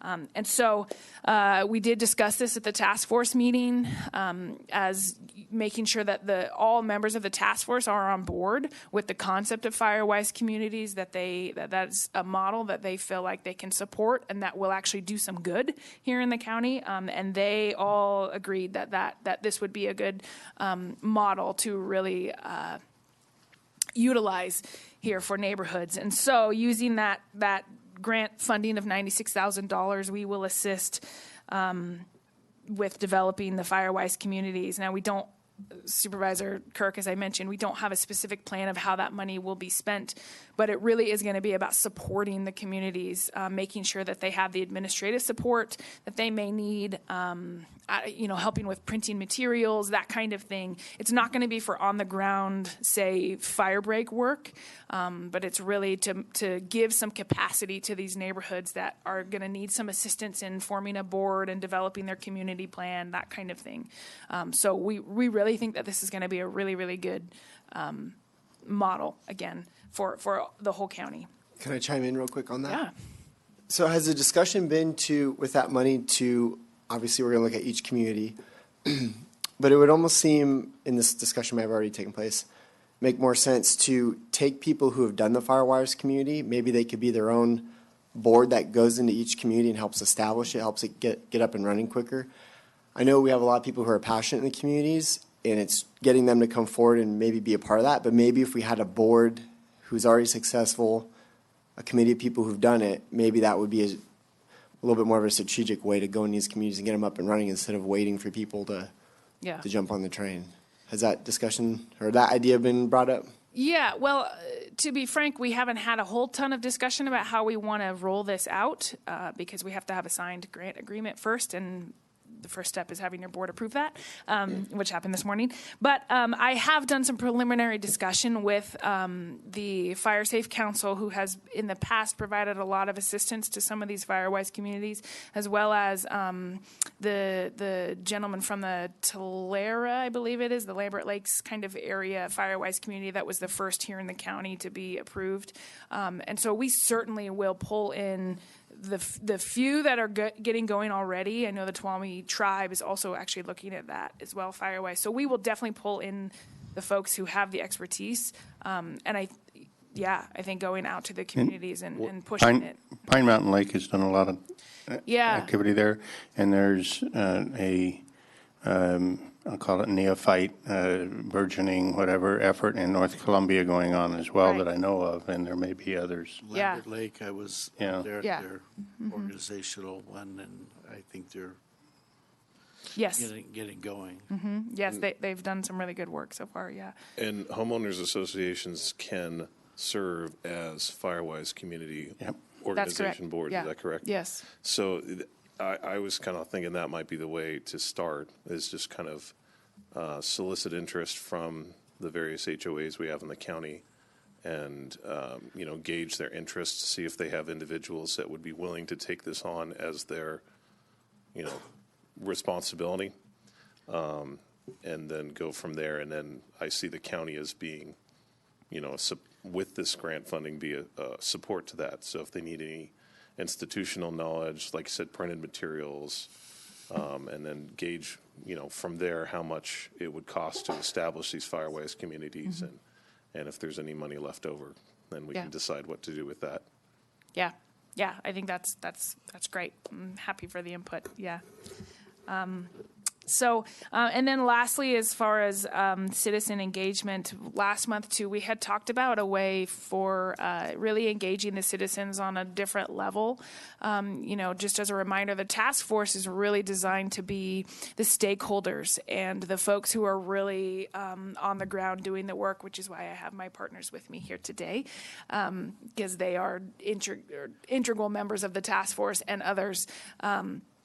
But as we all know, that there's a huge interest from the public and from citizens to be engaged in this topic beyond, doing their own clearing and just sort of waiting around for a call or a fire. They want to be proactive and they want to be involved. And so what we had talked about last month with your board was developing a citizens advisory committee. And so Supervisor Brennan and I have discussed that, and what we're recommending is that you do, in fact, develop a fire safety citizens advisory committee, and that it would meet regularly, that the meetings would be open to the public.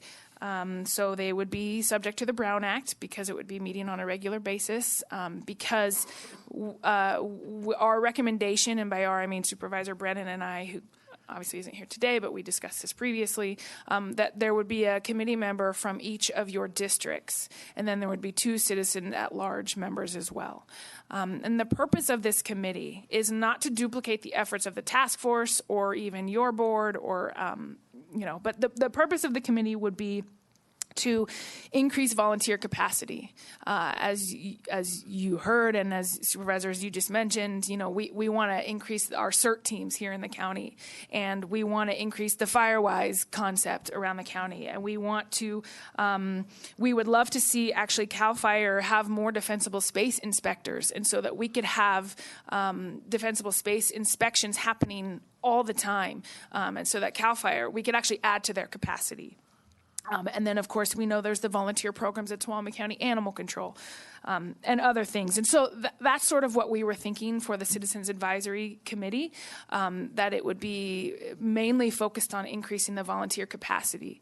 Of course, though, these are also public meetings, and so it would be an opportunity for the public to kind of to have some contribution and be a part of the solution, as we know that they want to be. So that's my recommendation there. So if your board would have to determine if you want to make that an ad hoc committee, or if you would like to set term limits, for the committee members, and then the clerk would post the notice of vacancies, et cetera. So that's a lot of information. I would love to, if you're okay with that, to turn it over to our partners if they have anything to add. Oh, we don't want, no, yes, absolutely, please. Okay, great, lovely. Well, good morning, Chairman, Chief. members of the board. How are you? Chief White.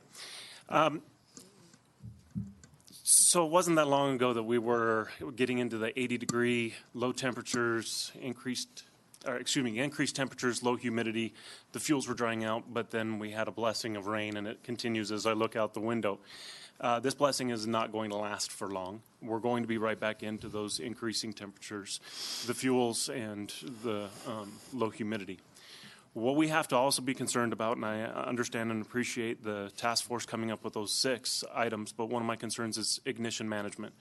We have to ask our communities to be more aware of what is going to cause fires. Whether it's a poorly running vehicle that is out there that is kicking out emissions, the catalytic converter parts out of the exhaust that are starting fires, or the debris burns. Over the last month, we've had about 10 escape control burns that resulted in citations. So as we move through the season, we're going to stop allowing the burning as conditions require and dictate that. But then we're going to be getting into people trying to do the right thing but doing it the wrong way, and that gets into equipment-caused fires where they're mowing dry grass with a lawnmower, and that's going to result in a rock strike or hot gases coming out in contact with the dry fuel or other ignition-type sources that way. So we really need a community that is all involved in being aware of ignition. Smoky Bear helps us out with everything from campfires as well as smoking, but we just have to make that an all-encompassing. I'm also really excited to hear about the outreach to the community to get into the volunteers and looking for that volunteerism. We've been working with the Miwok Sugar Pine Fire Protection District, and we're going to be utilizing the VIPs, as we refer to them, volunteers in prevention, to get out and help us do those defensible space inspections. We have 3 DSI, state defensible space inspectors, DSIs, that have currently been working throughout both counties, Tuolumne and Calaveras. Our fire engines, as well as additional staff. Whenever we have that ability to get out and do the defensible space inspections, we're trying to be proactive and get that done. Our goal is to get 1/3 of the community done every single year, so that every 3 years we've had a visit. Understand, though, that it's a 3-visit type process. We don't issue citations on the first visit. The first visit is to let the people know what more they need to do to make their homes compliant with the defensible space laws. The second visit is to warn them that they have to complete the work that needs to be done, and then by the 3rd visit, that can result in a citation. As you can be aware, that would take a significant amount of time because we want people to be compliant. We want to work through the education process so that people understand why, instead of just hitting them with the citation. We talked a little bit earlier, we had a member of the community ask about the Ponderosa Hills. We've already completed all first inspections for the entire community of Ponderosa Hills. But these will lead to a second inspection and then possibly a 3rd inspection and then citations. What I'd really like to do is make sure that people understand early in the season, right now, why we need to do defensible space, that it results not only in the protection of their homes, but also in the safety of firefighters in the event of a fire. That's the defensible space that the firefighters are able to work in, and it's a safer environment for them. So I hope our communities are listening, that we can get out and be doing the defensible space. Right now, things are still green, and it's really relatively rare for this time of year to have this kind of weather. We need to take advantage of it. Now is the time to get active, make sure that it's done. When things dry out, we're prepared. Any questions for me? Well stated. Thank you. You got a question? Yeah, I was just clarifying. You're going to use volunteers to help enforce the inspections, or they're going to do the inspections and report it? How's that process? The process works that the volunteers go out and do the inspections. They work with the homeowners. They educate the homeowners. And then when it comes to a citation process, that's when it's held, pushed over to our law enforcement program. One of the things that I'm interested in for the task force, I need to know, or I think we should know what I know the law is the law and all of that stuff. We've got a lot of absentee homeowners, and I'm looking beyond just a citation. I'm looking at enforcement mechanisms that we can put in place that'll allow us to leverage them to do the right thing. Okay, so you know, I don't want to necessarily lay out options right now. That's something that I'd like the task force to look at, but something other than just a citation where we can, and I'll use the example of somebody that's doing an Airbnb. Is there a vehicle that we can put in place where we can shut down their ability to do their Airbnb business if they're not compliant? Because in that case, they're actually endangering the lives of the people that they're allowing to use their home. So I'd like at some point to let's have the discussion of how we put in place enforcement mechanisms. Because quite frankly, I've chased code compliance issues for years. And if a fire breaks out, it's not going to wait for us to solve that code compliance issue. That's correct. And it's not just a danger to that piece of property, as you know, as you've actually taught me. It's a danger to every one of the surrounding homes and the entire that entire portion of the county if a fire breaks out. So let's start talking about if we need to do some additional things. I hate regulations. I hate codes and all of that stuff. I'm really a private property rights kind of guy, but this goes beyond just private property rights. This goes to public safety and everything. And if we need to do something, I'd like recommendations coming back as part of your work plan. Sure. One thing that, I'm sorry. Do you mind? Go ahead. One thing that I know Supervisor Brennan has been hitting often is how do we also incentivize, which Sure. is another part of the conversation. Incentivize is But, better yeah, than right, right. enforcement. And so, but definitely we'll bring that to the task force and let them kind of brainstorm some ideas, yeah. Can I talk now? I turned this way so I couldn't So, see. yes, Amy. So, you know, the issue, and I touched on this a little bit to an email to Tracy here about, you know, we issue these citations, we find that person in noncompliance, we fine them, and but we still have the problem. Somehow we have to get it cleaned up, and I see this as a somewhat of a new industry. I know at Pine Mountain Lake, I worked on the first fire safety plan that was developed there, and there's a lot of jobs in the summertime for people to cut weeds up there because they will find them, and you know, it takes a long time to collect the money, forever to get it back, but they'll send somebody out to clear the lot. But you run out of lot cleaners, and I think that, you know, if someone in this county is looking up to set up some sort of a business, a cottage business or something, this is important, you know, to do. We need more wood cutters and grass cutters and that. I was in total compliance with my properties here 2 weeks ago, and I got to cut all my grass again. You know, I mean, it's just the way it does. I should have listened to my mind, and the old timers say, don't cut any grass until June 1st, and you'll probably be safe. No, sir, I cannot allow that. I have to raise an argument. No, cut your grass earlier. Yeah. Keep cutting it. It's all right. And keep cutting it. I know. Right. I do it every year. But so, you know, that's as I see as one of the problem. You know, you want to bring them in compliance, but you know, how are we going to do it? Is there enough manpower out there to do it? Because finding somebody is not the answer if the problem is still there. So I think that's where our focus needs to be. Neil hasn't had a chance to talk yet, but I'll just bring up something that Liz gave me a bunch of information, and I went and stole some more stuff out of her office for a presentation I did to the Groveland Chamber the other day, and I brought that little pamphlet for evacuation. You know, it's still very difficult to convince people that they have to figure out where they're going to go before something happens, because I don't know how to get this across to people, and I think we need to continue to figure out how do we inform them that they need to know a safe route out all the time, not just if there's an emergency, but if go out and search these routes out, because we, like you said at the presentations, we don't know where the problem's going to be coming from. So you need to have options. So if you can solve that problem, I'd certainly appreciate it. I don't know if I can solve the problem, but we do have a lot of grasshoppers out there. We need more ants. And so that's what we're diligently working towards, is educating the public and trying to get them engaged to become more ant-like, to cut the grass continually, not just wait till once a year, or think about fire when it's too late.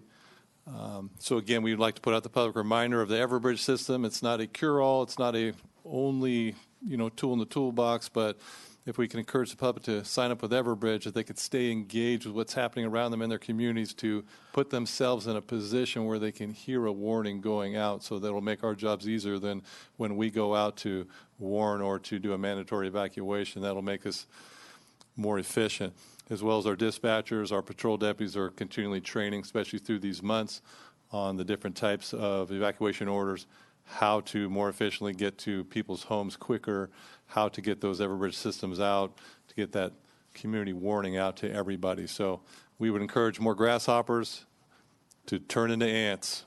We need them out there working continually and to be engaged. Thank you. Any questions? I'll be happy to answer.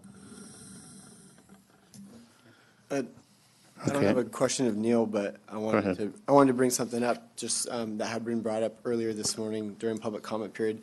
That's Mount Provo Road. I know. I'll just tell you my quick 2 cents about it. I was campaigning last year, door knocking on all the roads. I drove Mount Provo Road and basically got stuck with a four-wheel drive 4Runner. Barely made it out alive, and there was no fire. So it became an issue right then and there, obviously, and Paradise hadn't happened. And then after Paradise, it really kicked me in gear to try and find a solution. And so for the last 9 months, I've been researching it. It's kind of a complicated road because it's a U.S. Forest Service road, yet it goes through BLM and private property. I've been looking at grant options. There's nothing available now. I've been looking at getting a homeowners association to maybe get a permit with the U.S. Forest Service so they can fix the road.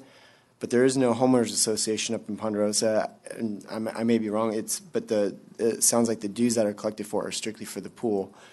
And so I've been, this morning, well, let me back up a little bit. So I reached out to Steve Johnson from the 108 Fire Safe Council to see if there's anything we can do for this road. And he's been looking at options. I had the fire chief in Tuolumne looking at options, prior grant reviews. And over the course of the last week, they had reached out to some of their constituents, and it looks like some of them showed up today. But I think where I'm going with this, after hearing public comment, I made some bullet points here. They said that since the 1980s, there's been 5 fires where they've had to use that road. It's been maintained up until about 3 to 5 years ago. So past history is a good prediction of future. And so it looks like eventually we might have another fire out there. And now that we have, I just did rough math, 260 homes times 3 people, I'm looking at about 800 people who live out there. And one thing that I heard this morning that really concerned me was there was a fire that once it got started out there went 80 miles per hour. I don't even know if that's possible.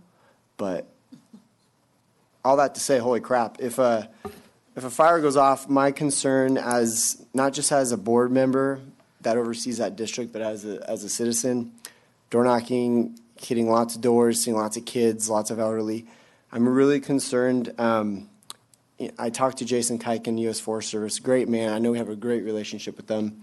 And he's looking at options. He's looking at grant options. Unfortunately, one of the grant reviews he did got passed up this time. And I want to keep that relationship strong, but at the end of the day, the research that I've fallen on in working with some of my constituents is, at the end of the day, it's a U.S. Forest Service road. And if there's some way in the next few months we could figure out a way to partner with the U.S. Forest Service and overtake that, get a permit to address the road, that would be great. But my concern is that we're running out of time, and I guess I don't know if it's going to need board direction or some discussion with the U.S. Forest Service, but I need that road fixed. So, if I may, Supervisor Kirk. Yes. If we have the permission from the Forest Service to go onto the road and make the fixes necessary, I have the tools and resources to get that happening. All I need to do is know that either County Roads is going to approve CAL FIRE to move equipment and personnel in, or the Forest Service. Whoever has the authority over that road, if you're saying that the only issue is the grants, then I want to get moving and get this road fixed, and we'll bring the resources in to do it, and then we can look at grants in the future for long-term care and maintenance. So for me, this is still preliminary. I was speaking with the group in the back during the break. I'd like to try to see if we can get a localized group formed to identify all of these ferret out all of these different issues. Because my understanding is there's some private road, some BLM road, BLM land, but you're telling me it's owned by the Forest Service. If it's owned by the Forest Service, then I would think Jason has the authority to allow us to do the work on it. I don't know if I could be incorrect as far as owned. It is a U.S. Forest Service road. But the right-of-way isn't necessarily all through Forest Service. Maybe not, but it is. The permit is coming from the U.S. Forest Service to do road. For a large portion of the road, yeah. So this is what I'm saying. Yeah. I get there's all these crazy details, and what I'm trying to say at this point in time, May 21st, is we need to get moving on this like yesterday. And so I'm all for discussion. I'm all for making that happen, but I really need to. I don't want to be sitting here in June, July, August if Ponderosa goes up in flames. And I said, well, I tried, but we need to make this happen. So what can we do? Okay.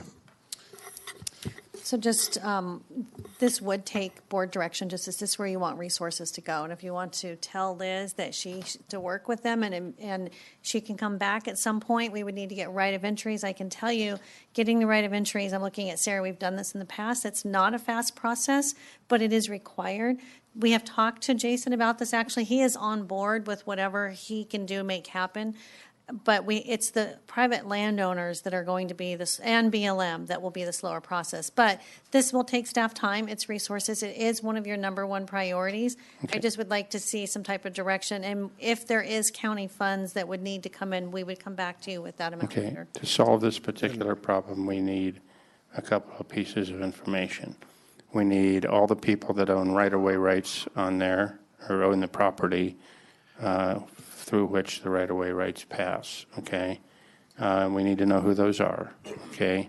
If we've got a problem with BLM, we will send the affected supervisor to talk to the regional BLM supervisor, and you and I know that person, and I don't think there'll be a problem working with them to get that. I don't think there'll be a problem with the Forest Service. Private property owners, that can be a problem, not necessarily because they don't want to give us the right to do the work, but in some cases, just getting a hold of them can be a problem. But before we go down that path, we need to know all the pieces of the puzzle. I understand that you have the resources available to do the work, right? I mean, we're not pulling it from county fire funds to do that. This is going to come from the secret CAL FIRE fund? The secret CAL, no, there's no secret CAL FIRE fund, but we do have a road grader. We have access to a road grader. Our HFEOs know how to operate that. We also have the dozers if we have to go in. We have the crews. I just understand. We've been talking about, I've been hearing about this road since I got here 6 years ago. So we have to do something. We have to get going on it. And I just want to make sure that if it's just grant funding that's holding us up, let me know and we'll bring in the resources to make it happen.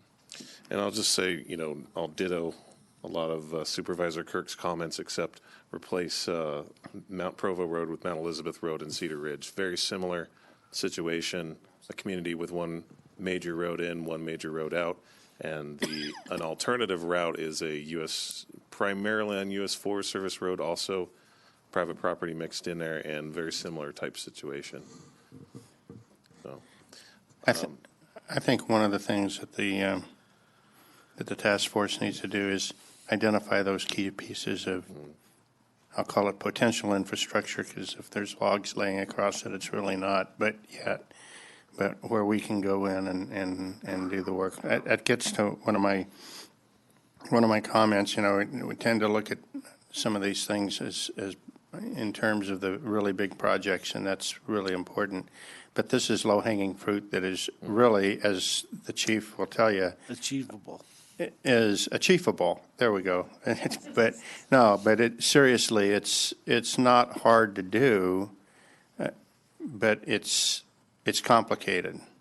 Once you get all the permits and everything, it's hours. It's not weeks or days or months or whatever. So let's see what we can do. And there may be some other roads out there. I'm thinking also if there needs to be work on that one that goes from, what's the school up on Big Hill? Bellevue. Old Oak Ranch, okay. That's another egress route that may have been overgrown. I don't know. We've used it in the past. So you guys know the roads that are critical much better than county-wide than any one of the five of us. So let's put some priority on that, I think. Is that a consensus for staff direction? No, thank you. And if you need help campaigning out there, I'll go door knock myself, because the people I met out there would love it. And if it's an issue of getting their consent and mailers aren't working, I'll go door knock. Well, and all these roads we're talking about, Mount Provo, Mount Elizabeth, Old Oak Ranch, we're not talking about large numbers of private property. It's really just a handful of people on relatively large parcels that live out there. And so there's got to be a way we can work with them and get some kind of consensus there. And then the rest is all just working with the Forest Service and BLM, which I think we already have relationships there, and I definitely see that as something that we can work out. And I would recommend that you take, I assume, all of us up on it, but if it's in my district and you got some problematic property owners out there, I'll be glad to go talk to them too. And I'm sure the other supervisors would as well. So. Right. And just in case there was any doubt, I did speak to Supervisor Kuiken about Mount Provo Road also. And he, just for your information, couldn't be here today, but is very willing to work with us and develop creative ideas and is very interested in seeing this for the same purposes. So I think we could probably develop a solution. Yeah. Anything else from the staff? Okay, since the board is exhausted our vocal cords, public comment, please.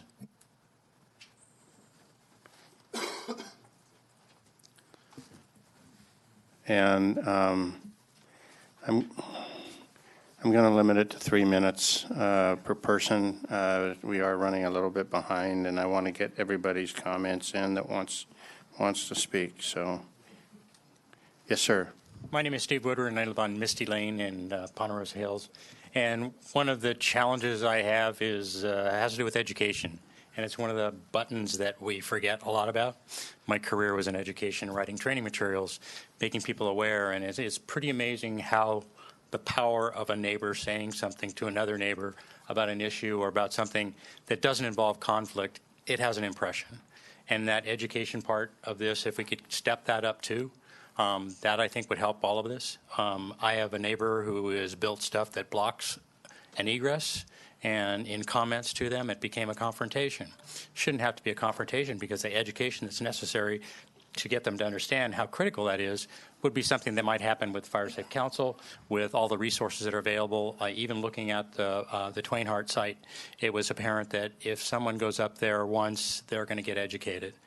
In looking at that site and seeing what's available and the information that's presented to them by both CAL FIRE and the site itself. So if we could just make sure we roll in that education part, and the CERT people I know in the Bay Area are part of the education process. And so if there is a CERT group, I'm willing to, I retire in September and I'm ready to go.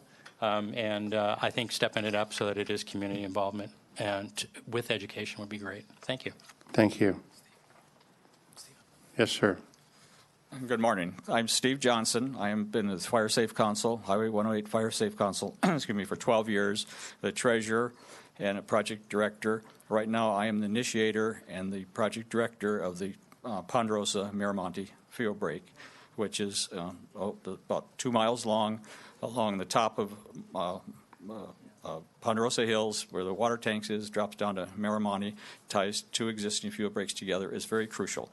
And opening up Mount Provo Road would very much complement this fuel break, which was $415,000 worth of a project to improve the fire safety for the residents of Ponderosa Hills. Thank you.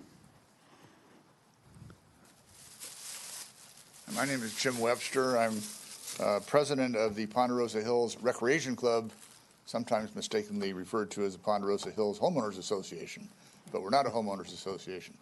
There are upwards actually of 400 homes in Ponderosa Hills. 260 of those are members of the Recreation Club.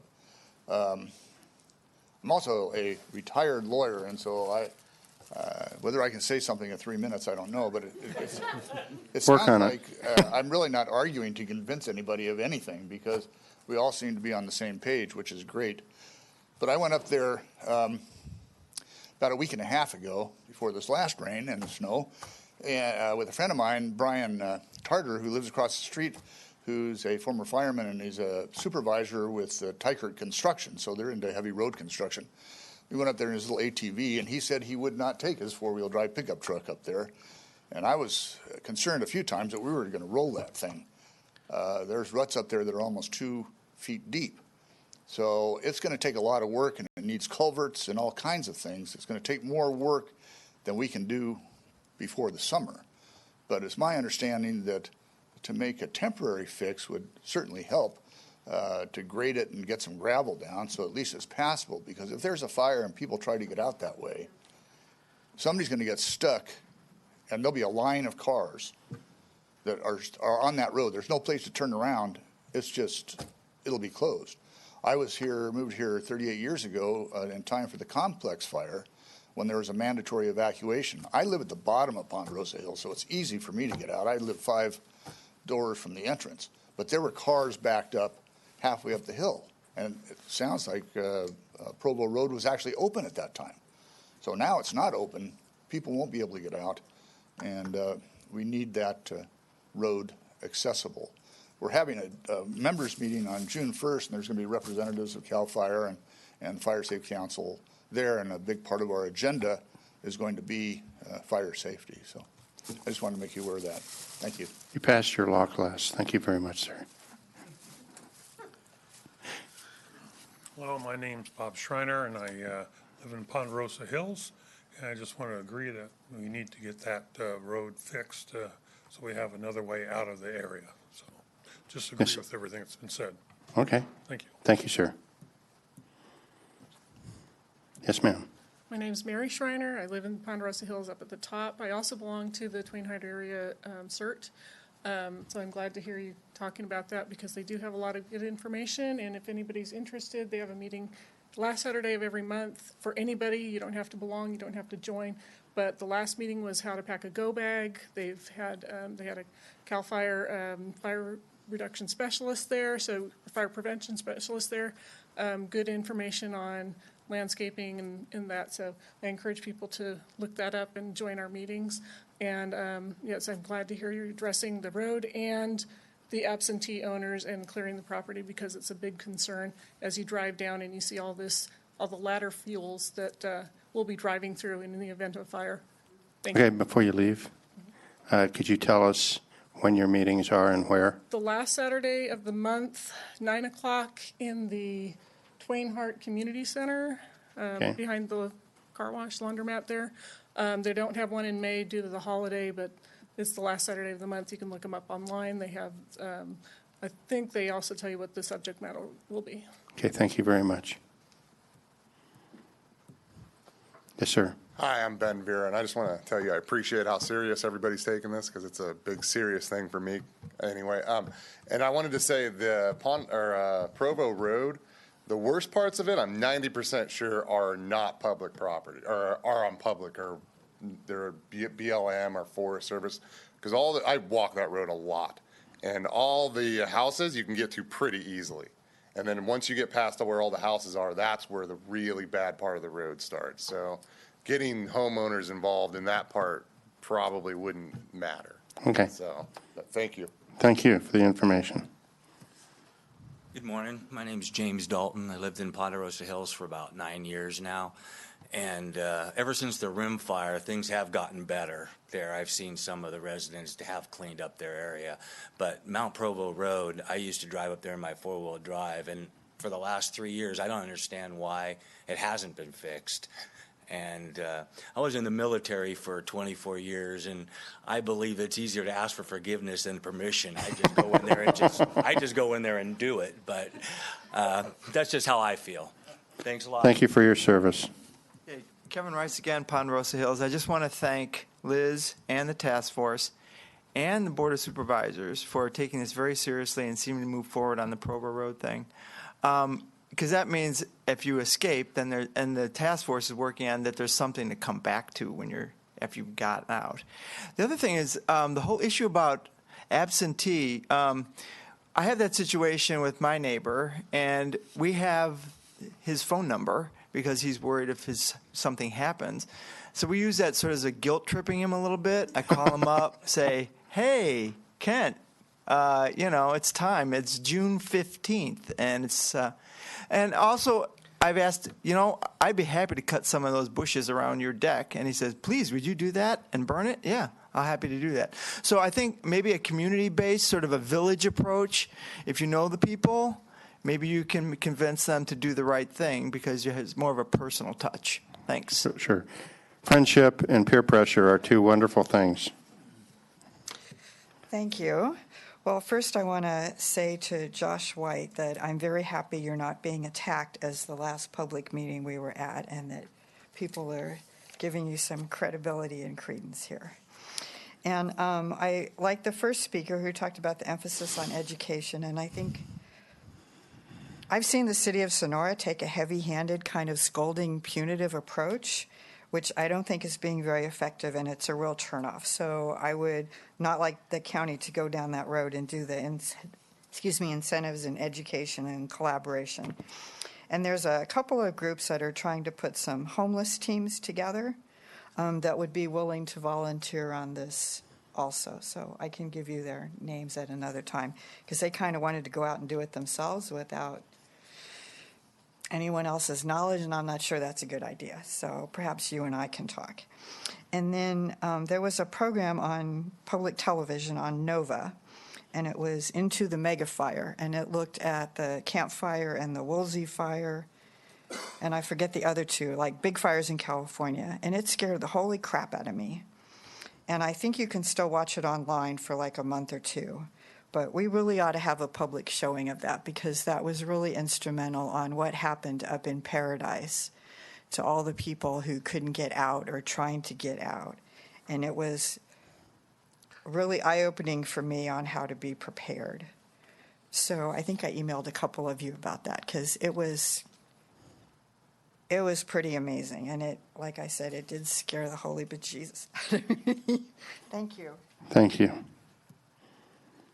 Okay, seeing no more public comment, we do have a staff recommendation on the table. You did get some staff direction, right? And so I'm bringing it back to the board for a motion on the recommendation. Get to work. Move on staff recommendation. Okay. Second. Okay, I've got a motion by Supervisor Gray, a second by Supervisor Campbell. I'm sorry. Would you like to set some term limits on the committee? Oh, yeah, we Or do would you need like to do make it an that. ad hoc. 2 years? 2 years. Great. Work?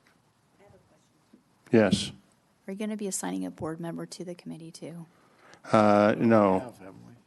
Well, my understanding was the staff recommendation is the committee would report to the task force, or no, they would be Board of Supervisors. I'm sorry. So they would report to us. Are we talking similar to like citizens? I think Transportation Advisory Committee. Yes. Yeah. Yeah. Be fine And so with that.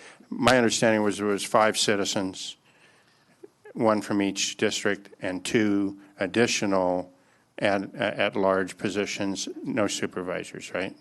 That's correct. Yeah. Okay, that's the recommendation. Yeah. Okay, any other clarification? So 2-year terms. Okay, okay. With that said, all in favor signify by saying aye. Aye. Pardon me? Yes, there's a staff recommendation to Oh, is this board establish consensus, or did you? No, I moved on staff staff recommendation. 2-year terms. Okay. And Okay, Second. I'll try it again. The motion was by Supervisor Gray, the second was by Supervisor Campbell on staff recommendation. All those in favor signify by saying aye. Aye. Opposed? Abstain? 4-0. Would the clerk of the board please, well, before I go there, we're going to complete our 11:30 appointment, and then we will break for lunch, and we will take an hour and a half for lunch, or maybe slightly less, no more, and come back for our 2 o'clock appointments. So would the clerk of the board please read the 11:30 appointment? This is consideration of approving the fiscal year 2018-19 Mental Health Services Act annual update to the 3-year program expenditure plan. Are you ready? I will need 5 minutes to prepare. Okay, 5-minute break.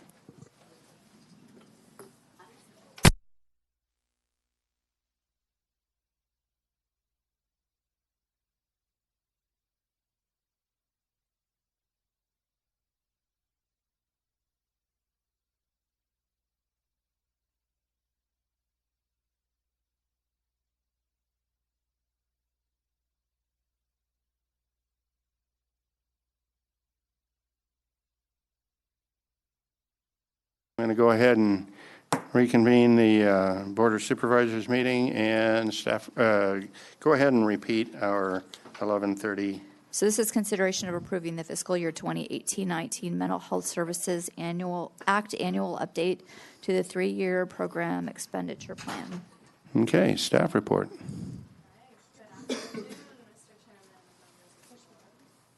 There we go. Now you can hear me. Good afternoon. Hi. My name is Alexandra Inslee. I'm the Mental Health Services Act Programs Coordinator with Tuolumne County Behavioral Health.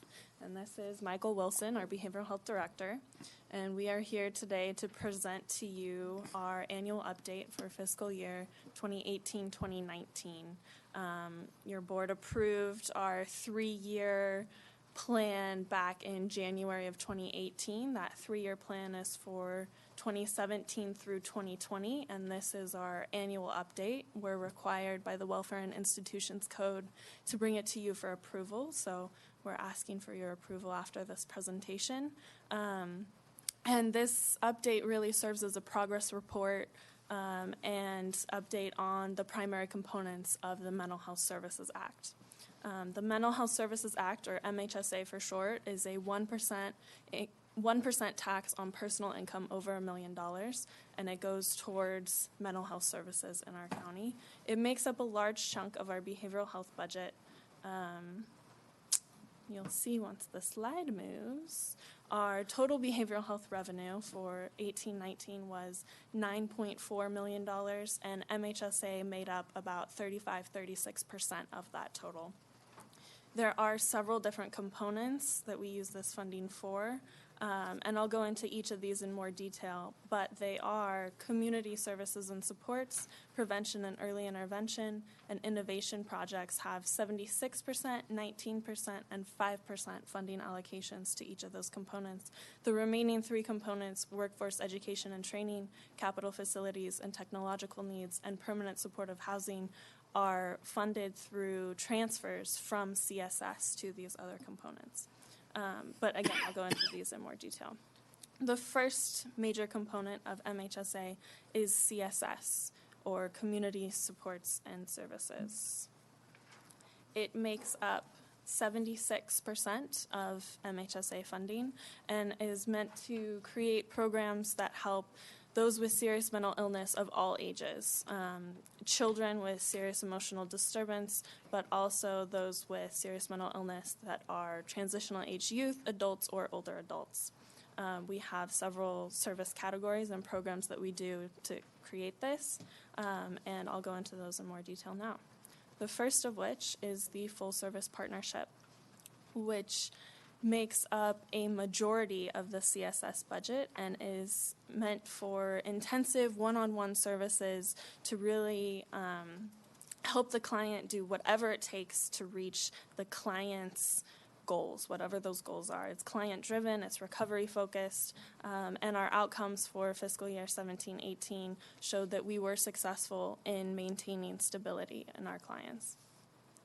For the fiscal year 18-19, we have several improvements planned, such as new software and assessments for improved data collection.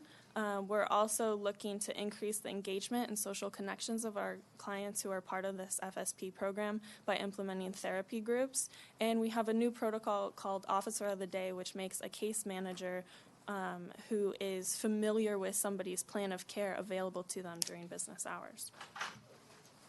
We also, as part of CSS, have outreach and engagement programs. We provide connections to benefits and resources at the Enrichment Center.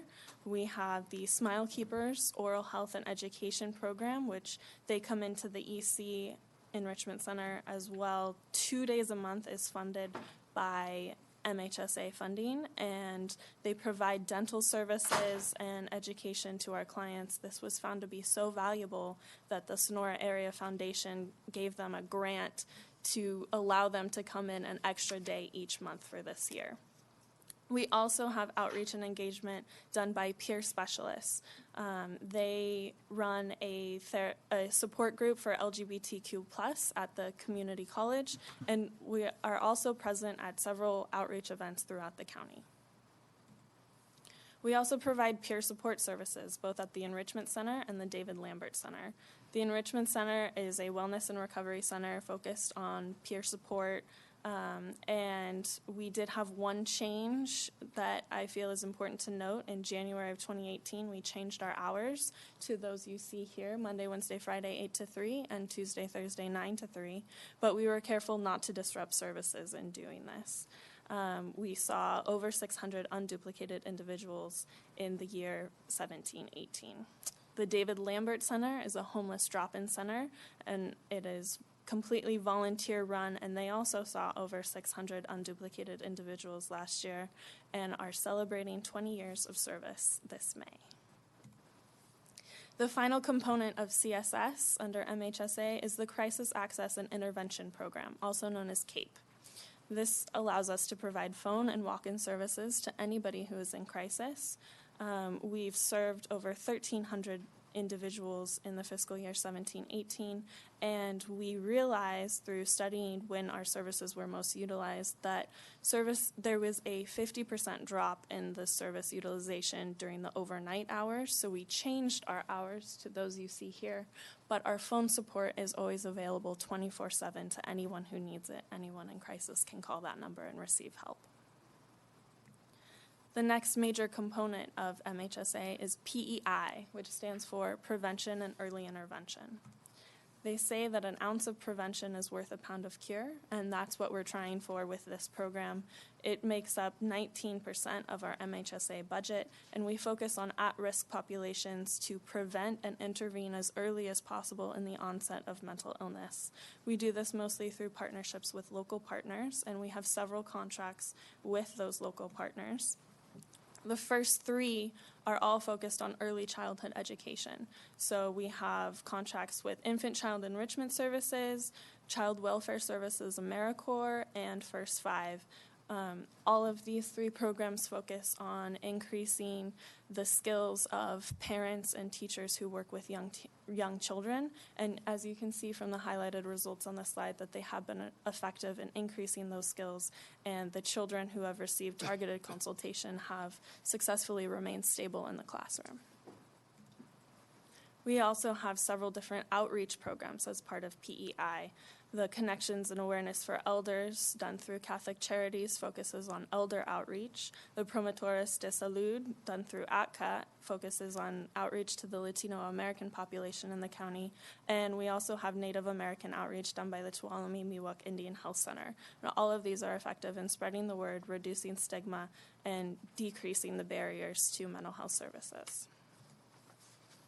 We have other PEI programs, which include school-based violence prevention through the Center for Nonviolent Community, suicide prevention through ATCA, and fostering healthy activities in non-traditional settings through the Jamestown Family Resource Center, which is focused on becoming a trauma-informed school.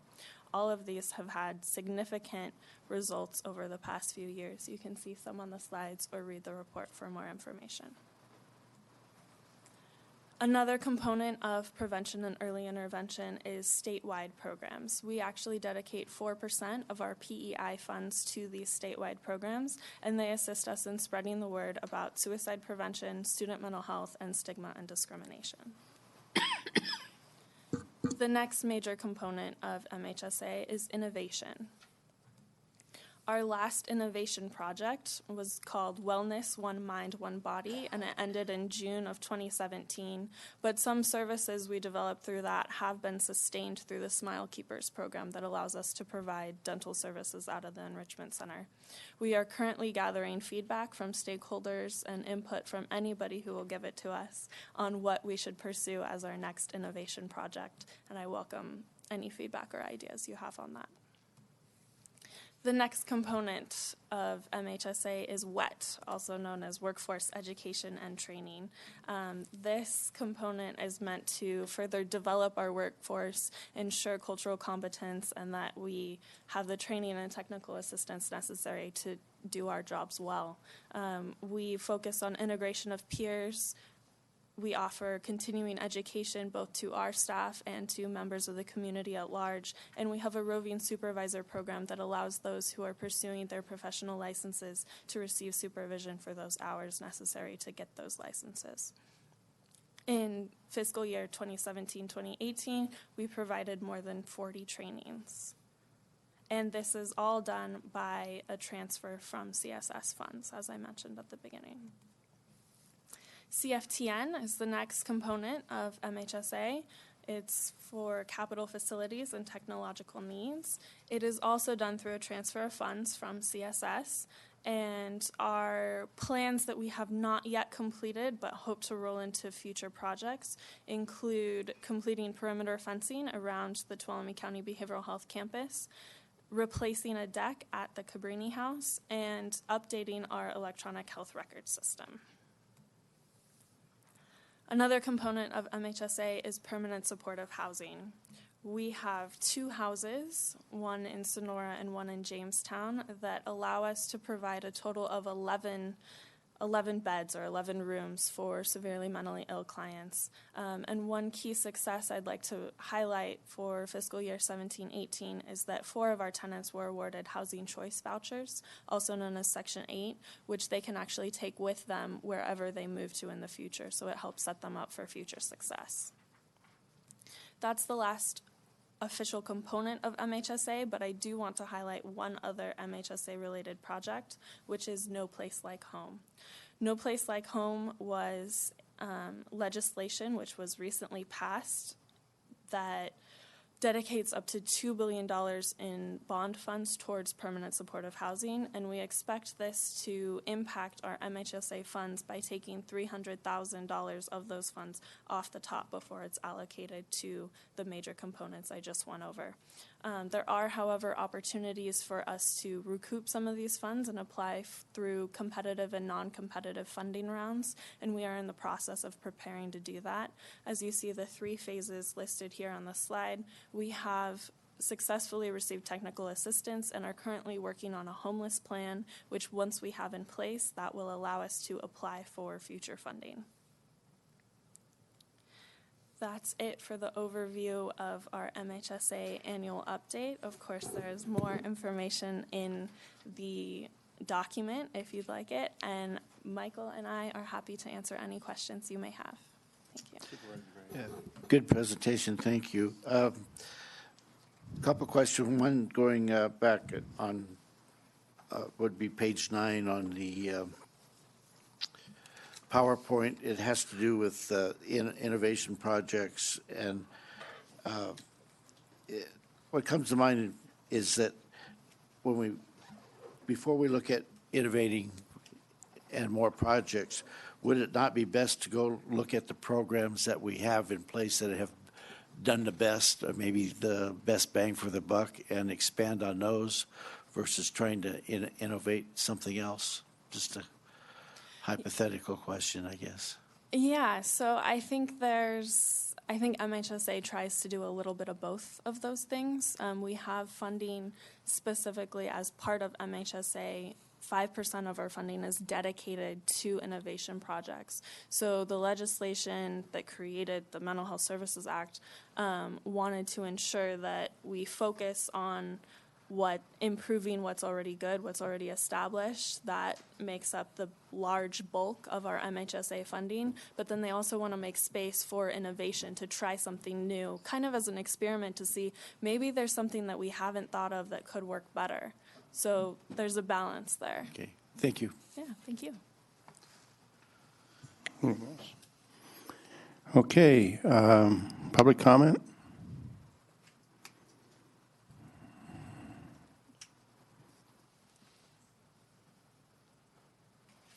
Alex, you did such an excellent job. And say goodbye to her because she's leaving at the end of the month. I'm very disappointed to hear that.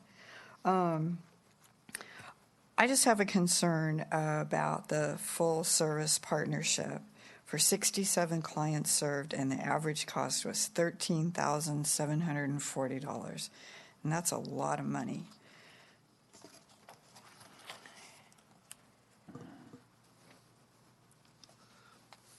And then Jeanette always prides herself that at the Lambert Center it's only $12, and I know it used to be $8, so it's gone up to $12. But anyway, and then I know one person was telling me they were in the full service partnership and they're very stable. So how long are they staying in this partnership to justify that kind of cost?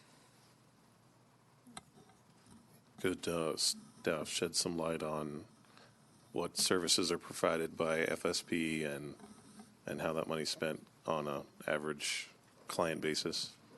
Yes, well, it includes everything. So even though the FSP program may consist of behavioral health workers and a clinician and a program supervisor, any services, whether it's medication, wraparound, housing, is part of that overall cost. And we have a large budget in the sense to provide whatever it takes for those clients, which I said can be helping them get transportation, housing, utilities, whatever it takes to really stabilize them. And it includes, when we work with children, not just the child, but the family of that child. So the resources are directed at that family as well.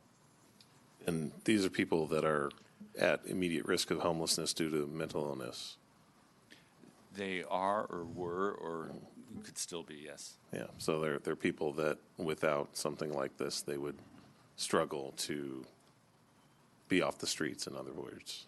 Yes, and sometimes even though an individual may be stable and we do move people on, the stability might be a result of all those services being wrapped around, and if you withdraw those services, then you may have a return to former functioning. All right, thank you.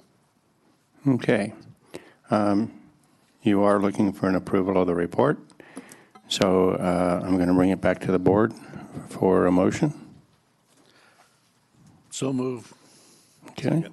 I've got a motion by Supervisor Gray, a very quiet second by Supervisor Campbell, but I did hear it. My microphone is quieter over here. When I'm on TCTC, I sit at the other end. There you go. And I speak way too loud. All those in favor signify by saying aye. Aye. Opposed, abstained, it's 4-0. And I want to tell you, that was an exceptional presentation, and we are going to miss you. Thank you. I'm going to tell them what you're doing. Yeah, I'm going cool. to medical school.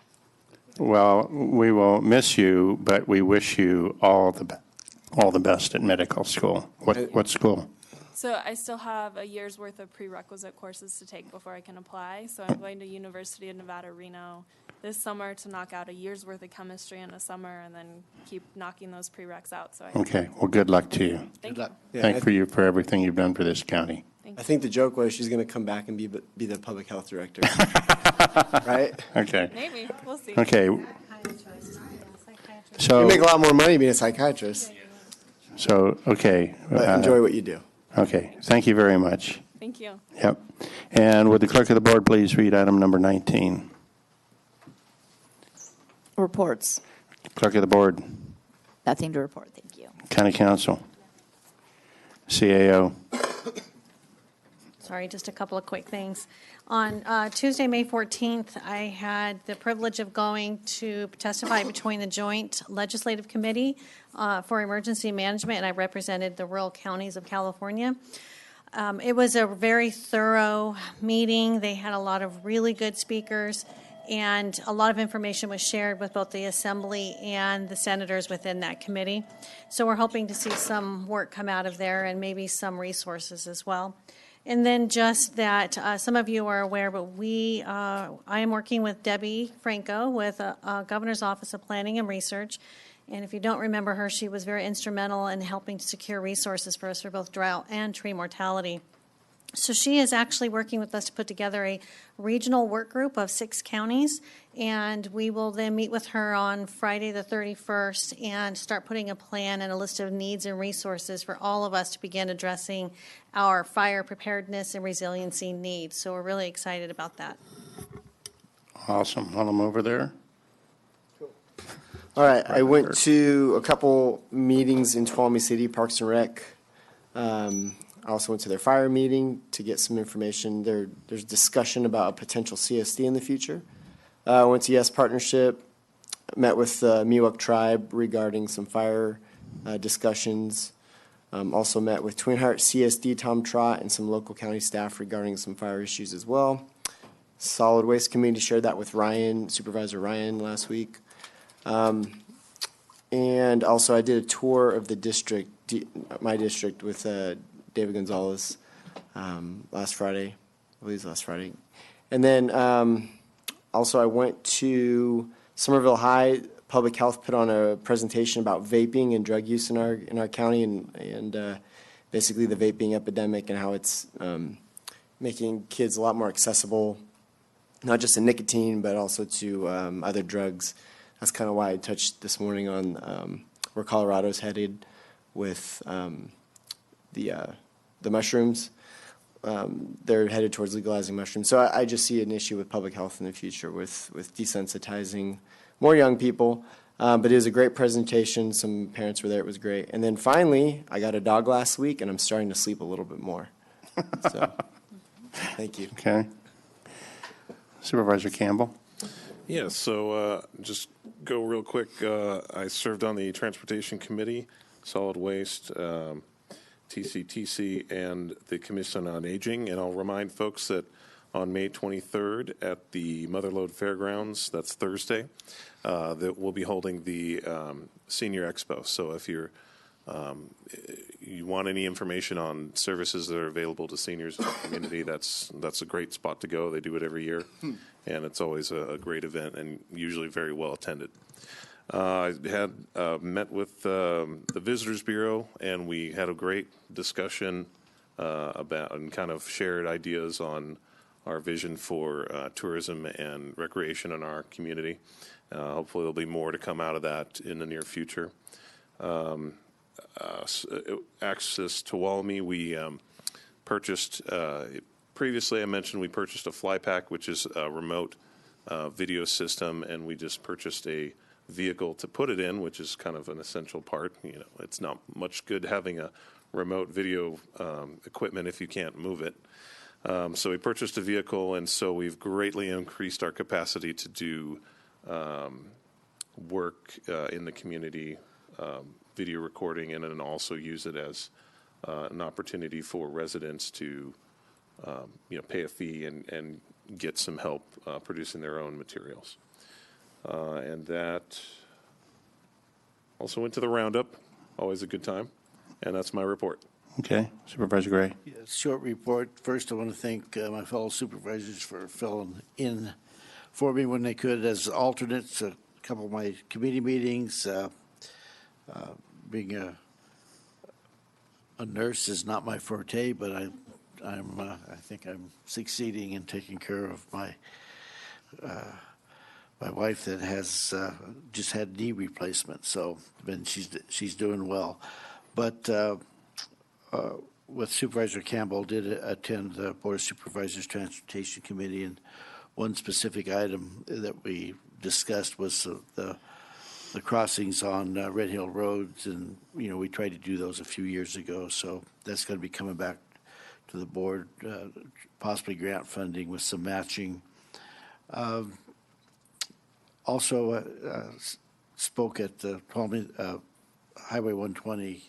Chamber of Commerce. We had kind of a real good, I don't want to say a round table, but it was, I got to sit down with a bunch of group of people that are interested in what's going on in Tuolumne County. And what's evident is that there, on the subject of fire safety, there is a great interest there, but there is a lack of participation, from the standpoint of we have the information available, and it's to try to get it out to everybody is difficult. And a lot of the questions that were asked at that particular meeting, we had a good meeting of over 100 people in Groveland a few months ago, and I asked hands to be raised of who attended that meeting. Out of the 25 in the room, I think there was 3 that had attended that meeting. But I just don't know how to get the word out, and I didn't know about it. And the public needs to engage. They need to find out, because we can't reach out to every single person, and you have to do some of it yourself. It's not just government, but boy, if we have a good county webpage, we've got a lot of information on there, and I keep telling people, look at our county webpage. The information is there, and ask questions, and I know staff is available and supervisors are available to answer questions. That's my report. Okay. Thank you very much. So I've got 2 items to report on. First of all, I did go to the Chicken Ranch Casino expansion or improvement kind of open house that they had on Wednesday after our last board meeting. Excellent. I'll plug them. Visit Chicken Ranch Casino and see the new and improved casino that they've got out there. It was really good to see more business in our community and all of that. The second one is I did attend the Western Interstate Regional Conference in Spokane, Washington. That is the Western Interstate region of NACO, which is the National Association of Counties. The Western Interstate region is all of those western states, basically Colorado and west, with the Colorado, Wyoming, New Mexico, and west, with the addition of the two Dakotas, North and South Dakota. Those are the states that have a very large portion of their land area is federal lands. So the Western Interstate region is really focused on federal and local cooperation, coordination, and all that stuff on how federal lands are managed. It's a pretty interesting group of folks. It's very, very well aligned with what our needs are in Tuolumne County, and we've been going to that since I became a supervisor in 2013. We talked a lot about, and actually, even before this administration, we have had a Forest Service representative that has direct access to their appointed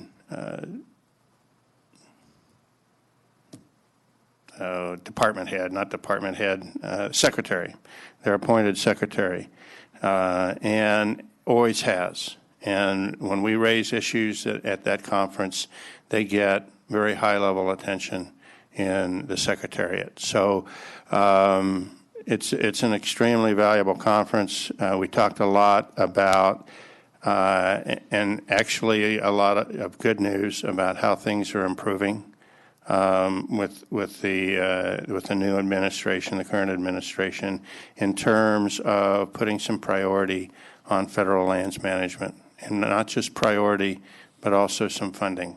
One of the things that the WIR was essential in getting moved forward, it will come to fruition in 2020 when the funding for fighting wildfires in forest lands and BLM lands will no longer come out of their management budgets, but will come out of emergency budgets. So when we had rimfire, our local forest supervisor used his funds that he would use for managing the forest to fight the rimfire.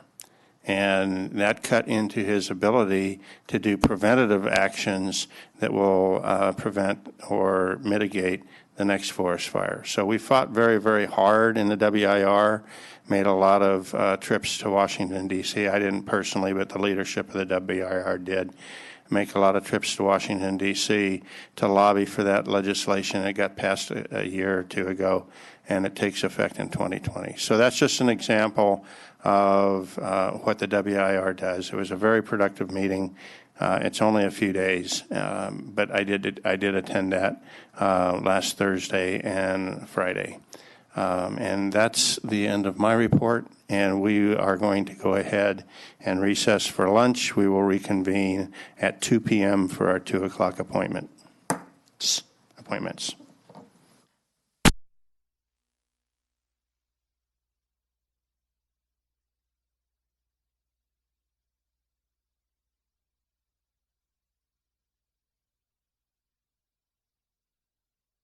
Hey. We are reconvened from our lunch break, and would the clerk of the board please read our 2 o'clock agenda item? The first one, right? Yep, first one. This is a public hearing to consider Benning. It's a resolution for a general plan amendment, an ordinance for a zone change, and a notice of exemption. Okay. Good morning, or good afternoon by 2 hours. Where have I been? Welcome and staff report. All right. Hello, I'm Natalie Rizzi, and I'm the project planner for General Plan Amendment GPA 18-004 and Zone Change RZ 18-015. And the applicant is Guy Benning. Here are the vision, mission, and value statements as adopted by Tuolumne County, which we utilize for projects we receive. One value is that we encourage innovative and creative approaches. The project. Resolution for General Plan Amendment GPA 18-004 to change the General Plan land use designation of a 3.73 acre portion of a 5.21 acre parcel from rural residential to estate residential. An ordinance for zone change RZ 18-015 to rezone a 3.73 acre portion of a 5.21 acre parcel from RE5, which is residential estate 5 acre minimum, to RE2, which is residential estate 2 acre minimum. The general plan amendment and zone change are being requested to facilitate a re-subdivision to adjust property lines between two legal parcels. Following approval of the re-subdivision, there will be two parcels which are 3.73 acres and 6.53 acres in size. The re-subdivision is not being considered at this time and will be handled by the county surveyor at a later date. The project also includes approval of a notice of exemption. The project site is located at 18836 and 18089 Providence Mine Road, approximately 900 feet east of the intersection of Providence Mine Road and Mount Eaton Road in the community of Tuolumne. Assessor's parcel numbers 62-09065 and 62-09066. The general plan land use designation of the project site is rural residential. And here's a map of the project site and the surrounding parcels. The proposed RE2 zoning and ER designation are consistent with parcels directly west of the project site. Here is the exhibit map, which shows the property lines proposed to be adjusted. And here are the ordinance and resolution maps, which show the area to be rezoned to RE2 and amended to ER. The existing open space will not be changed. Notices of the proposed project were sent via mail to 21 adjoining property owners on October 26, 2018. The Community Resources Agency received 3 response letters. 1 letter was in favor of the proposed project and 2 were in opposition. The letters in opposition did not cite any specific concerns or reasons for the opposition. State law requires that Native American tribes be notified of any proposed changes to the general plan. The Native American Heritage Committee was contacted and they provided a list of 3 tribes with cultural places in the vicinity of the project site. These 3 tribes were sent invitations to provide comments on the project. To date, no comments from the tribes have been received. And here are the required findings for the general plan amendment application. Evidence and staff's response for each point can be found in the agenda report. And here are the required findings for the zone change application. Evidence and staff's response to each point can be found in the agenda report. This project was heard by the Planning Commission at its meeting on April 3, 2019. The Planning Commission recommended approval of GPA 18-004 and RZ 18-015. Your decision process for General Plan Amendment GPA 18-004 and Zone Change RZ 18-015. The Tuolumne County Board of Supervisors may either approve the project with modifications, deny the project, or send the project back to staff to work on. Approval of the General Plan Amendment is contingent upon adoption of the master resolution. Are there any questions? Okay, any questions at this time? Okay, this is a public hearing, so I'm going to open up the public hearing. I will entertain any public comments at this time. First, we'll do comments in favor of the proposal, then comments negative to the proposal, then neutral, and then if anyone who spoke in favor wants to rebut any of the negative comments, they may do so, and only if there is a rebuttal, there will be a period of surrebuttal where the people that spoke negatively can rebut the rebuttal. You must, to either rebut or surrebut, you must have been a speaker initially. Those are our processes. So first of all is the project proponent here. And if you would, come on forward if you have any comments that you would like to make at this time. Well, I really don't have any comments, but I'd just like to say that I would appreciate it if this was approved. Okay. It's not going to affect anything. I don't plan on building anything or anything. It's just basically a line lot adjustment to get the lines where I feel they're appropriate. Okay, thank you. Okay, anybody want to speak in favor of the project? Anyone want to speak against the project? Anybody not care about the project but wants to speak anyway? Okay, seeing none, I'm going to go ahead and close the public comment period, bring it back to the board for any discussion or a motion. Unless anybody has anything to say, I'll make a motion. Okay. It's in my district, so to approve the general plan amendment, JPA 18-004, based on findings 1A through 1D of the, and also approve the zone change RZ 18-015 based on findings 2A through 2D. And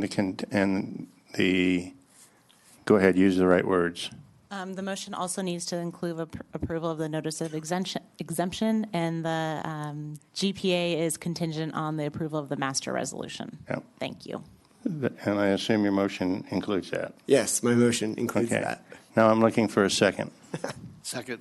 Okay, a motion by Supervisor Kirk, second by Supervisor Gray. All those in favor signify by saying aye. Aye. Opposed? Abstain? 4-0. And for those that were not here this morning, Supervisor Brennan is absent all day. She's back east watching a West Point graduation. Okay, would the clerk please read our second 2 o'clock appointment? This is a public hearing to consider Kavanaugh resolution for general plan amendment, ordinance for zone change, and a notice of exemption. Hello, again, I'm Natalie Rizzi, and I'm also the project planner for General Plan Amendment GPA 19-001 and Zone Change RZ 19-002. And the applicant is Charles Kavanaugh. Again, here are the vision, mission, and value statements utilized for projects we received. The project. Resolution for General Plan Amendment GPA 19-001 to change the general plan land use designation of a 0.3 acre portion of a 1.55 acre parcel from low density residential to estate residential and a 0.3 acre portion of a 7.97 acre parcel from estate residential to low density residential. And ordinance for zone change RZ 19-002 to rezone a 0.3 acre portion of a 1.55 acre parcel from RE1, which is residential estate 1 acre minimum, to RE5, which is residential estate 5 acre minimum, and a 0.3 acre portion of a 7.97 acre parcel from RE5 to RE1. The general plan amendment and zone change are being requested to facilitate a lot line adjustment to adjust property lines between the two parcels. The lot line adjustment will be used to get the existing structures on the appropriate side of the property lines. There will not be an increase in size of either parcel. The lot line adjustment is not being considered today and will be handled by the county surveyor at a later date. The project also includes approval of a notice of exemption. The project site is located at 15277 and 15281 Cavallari Road, approximately 440 feet south of the intersection of Mono Way and Cavallari Road. Assessor's parcel numbers 43-190-07, and 43-190-08. The general plan land use designation of the site is low-density residential and estate residential. Here's a map of the project site and surrounding parcels. The general plan is consistent with parcels in the vicinity. And here's the exhibit map, which shows the property lines to be adjusted, and the mobile, which will be placed completely within one parcel following approval of the lot line adjustment. And here are the ordinance and resolution maps, which show the areas that will be rezoned and the areas of the general plan amendment. Notices of the proposed project were sent to the owners of 22 adjoining parcels on February 18, 2019. The Community Resources Agency did not receive any response letters. I received a phone call from Charles Kavanaugh, the applicant, who wanted to express his support of the project. Mr. Kavanaugh was not able to attend this hearing. State law requires that Native American tribes be notified of any proposed changes to the general plan. The Native American Heritage Commission was contacted, and they provided a list of 3 tribes with cultural places in the vicinity of the project site. Each of the 3 tribes were sent invitations to provide comments on the proposed project. To date, no comments have been received from any tribe. Here are the required findings of the general plan amendment application. Evidence and staff's response for each point can be found in the agenda report. And here are the required findings of the zone change application. Evidence and staff's response for each point can be found in the agenda report. This project was heard by the Planning Commission at its meeting on April 17, 2019. The Planning Commission recommended approval of GPA 19-001 and RZ 19-002. Your decision process for General Plan Amendment GPA 19-001 and Zone Change RZ 19-002. The Tuolumne County Board of Supervisors may either approve the project with modifications, deny the project, or send the project back to staff. Approval of GPA 19-001 is contingent upon adoption of the master resolution. Are there any questions? Seeing none, this is a public hearing. I'll open up the public hearing. All my previous comments about rebuttals and surrebuttals still apply, and since the project proponent is not here, I will ask if anyone is present who wishes to speak in favor of the project. If not, anyone opposed to the project? Okay, anyone neutral on the project?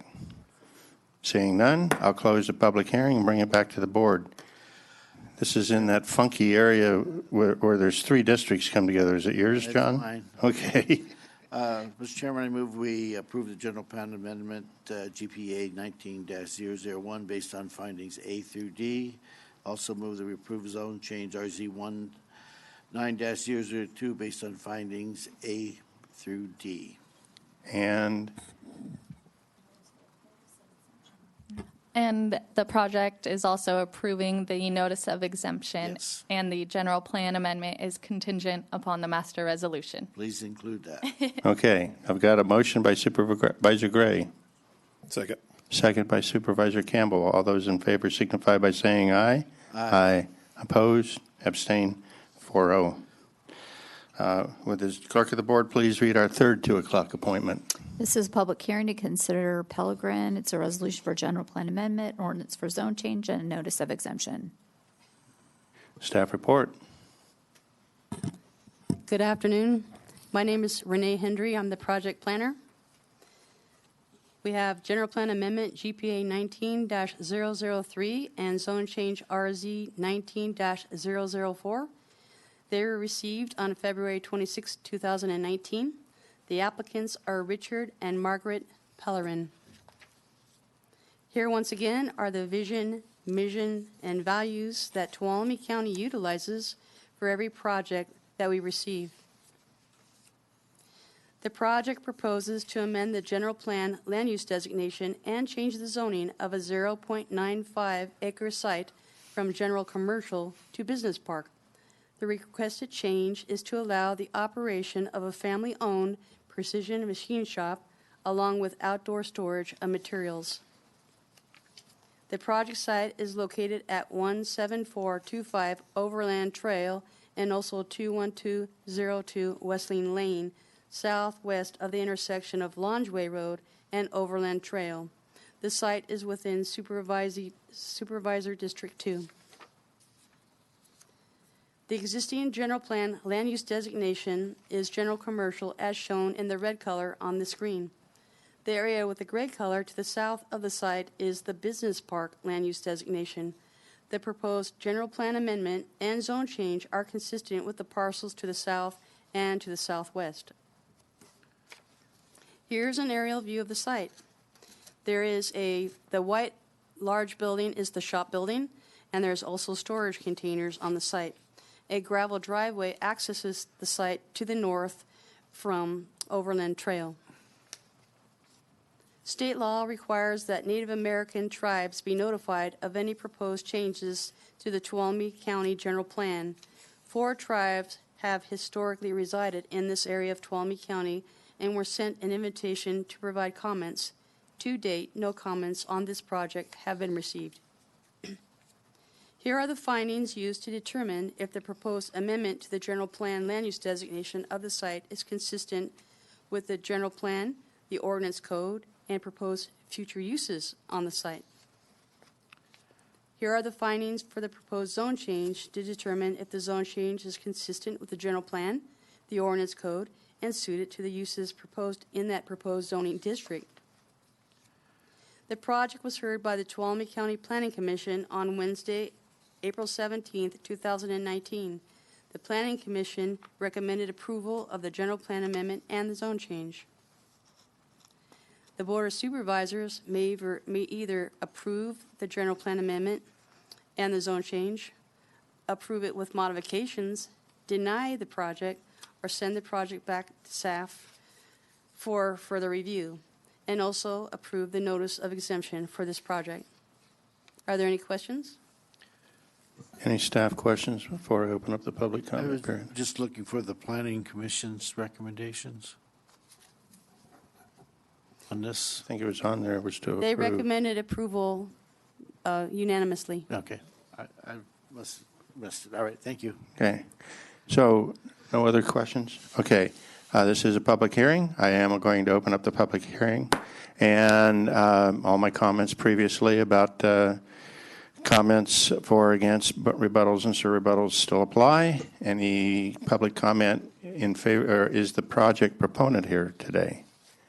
I see not. Is there anyone that wishes to speak in favor of the project?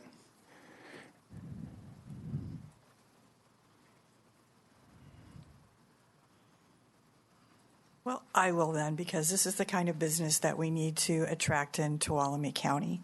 So I'm pleased to see this. Thank you. Anyone wish to speak against the project?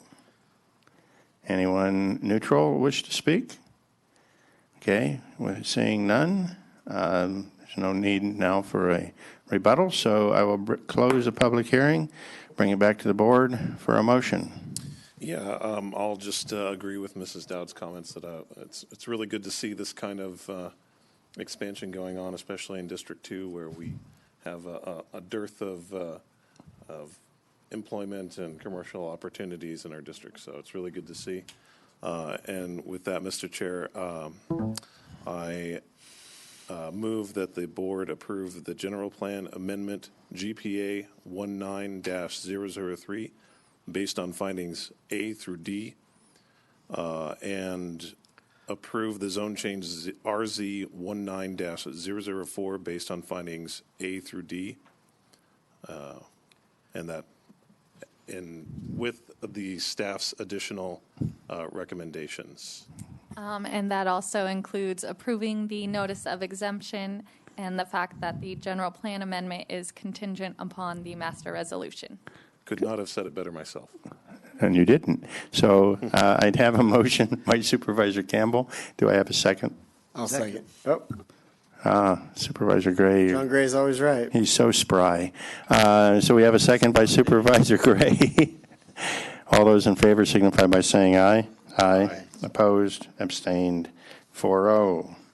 Okay, will the clerk of the board please read item number 4? This is a public hearing to consider adopting the resolution, adopting the amendment to the Tuolumne County General Plan. Okay, staff report.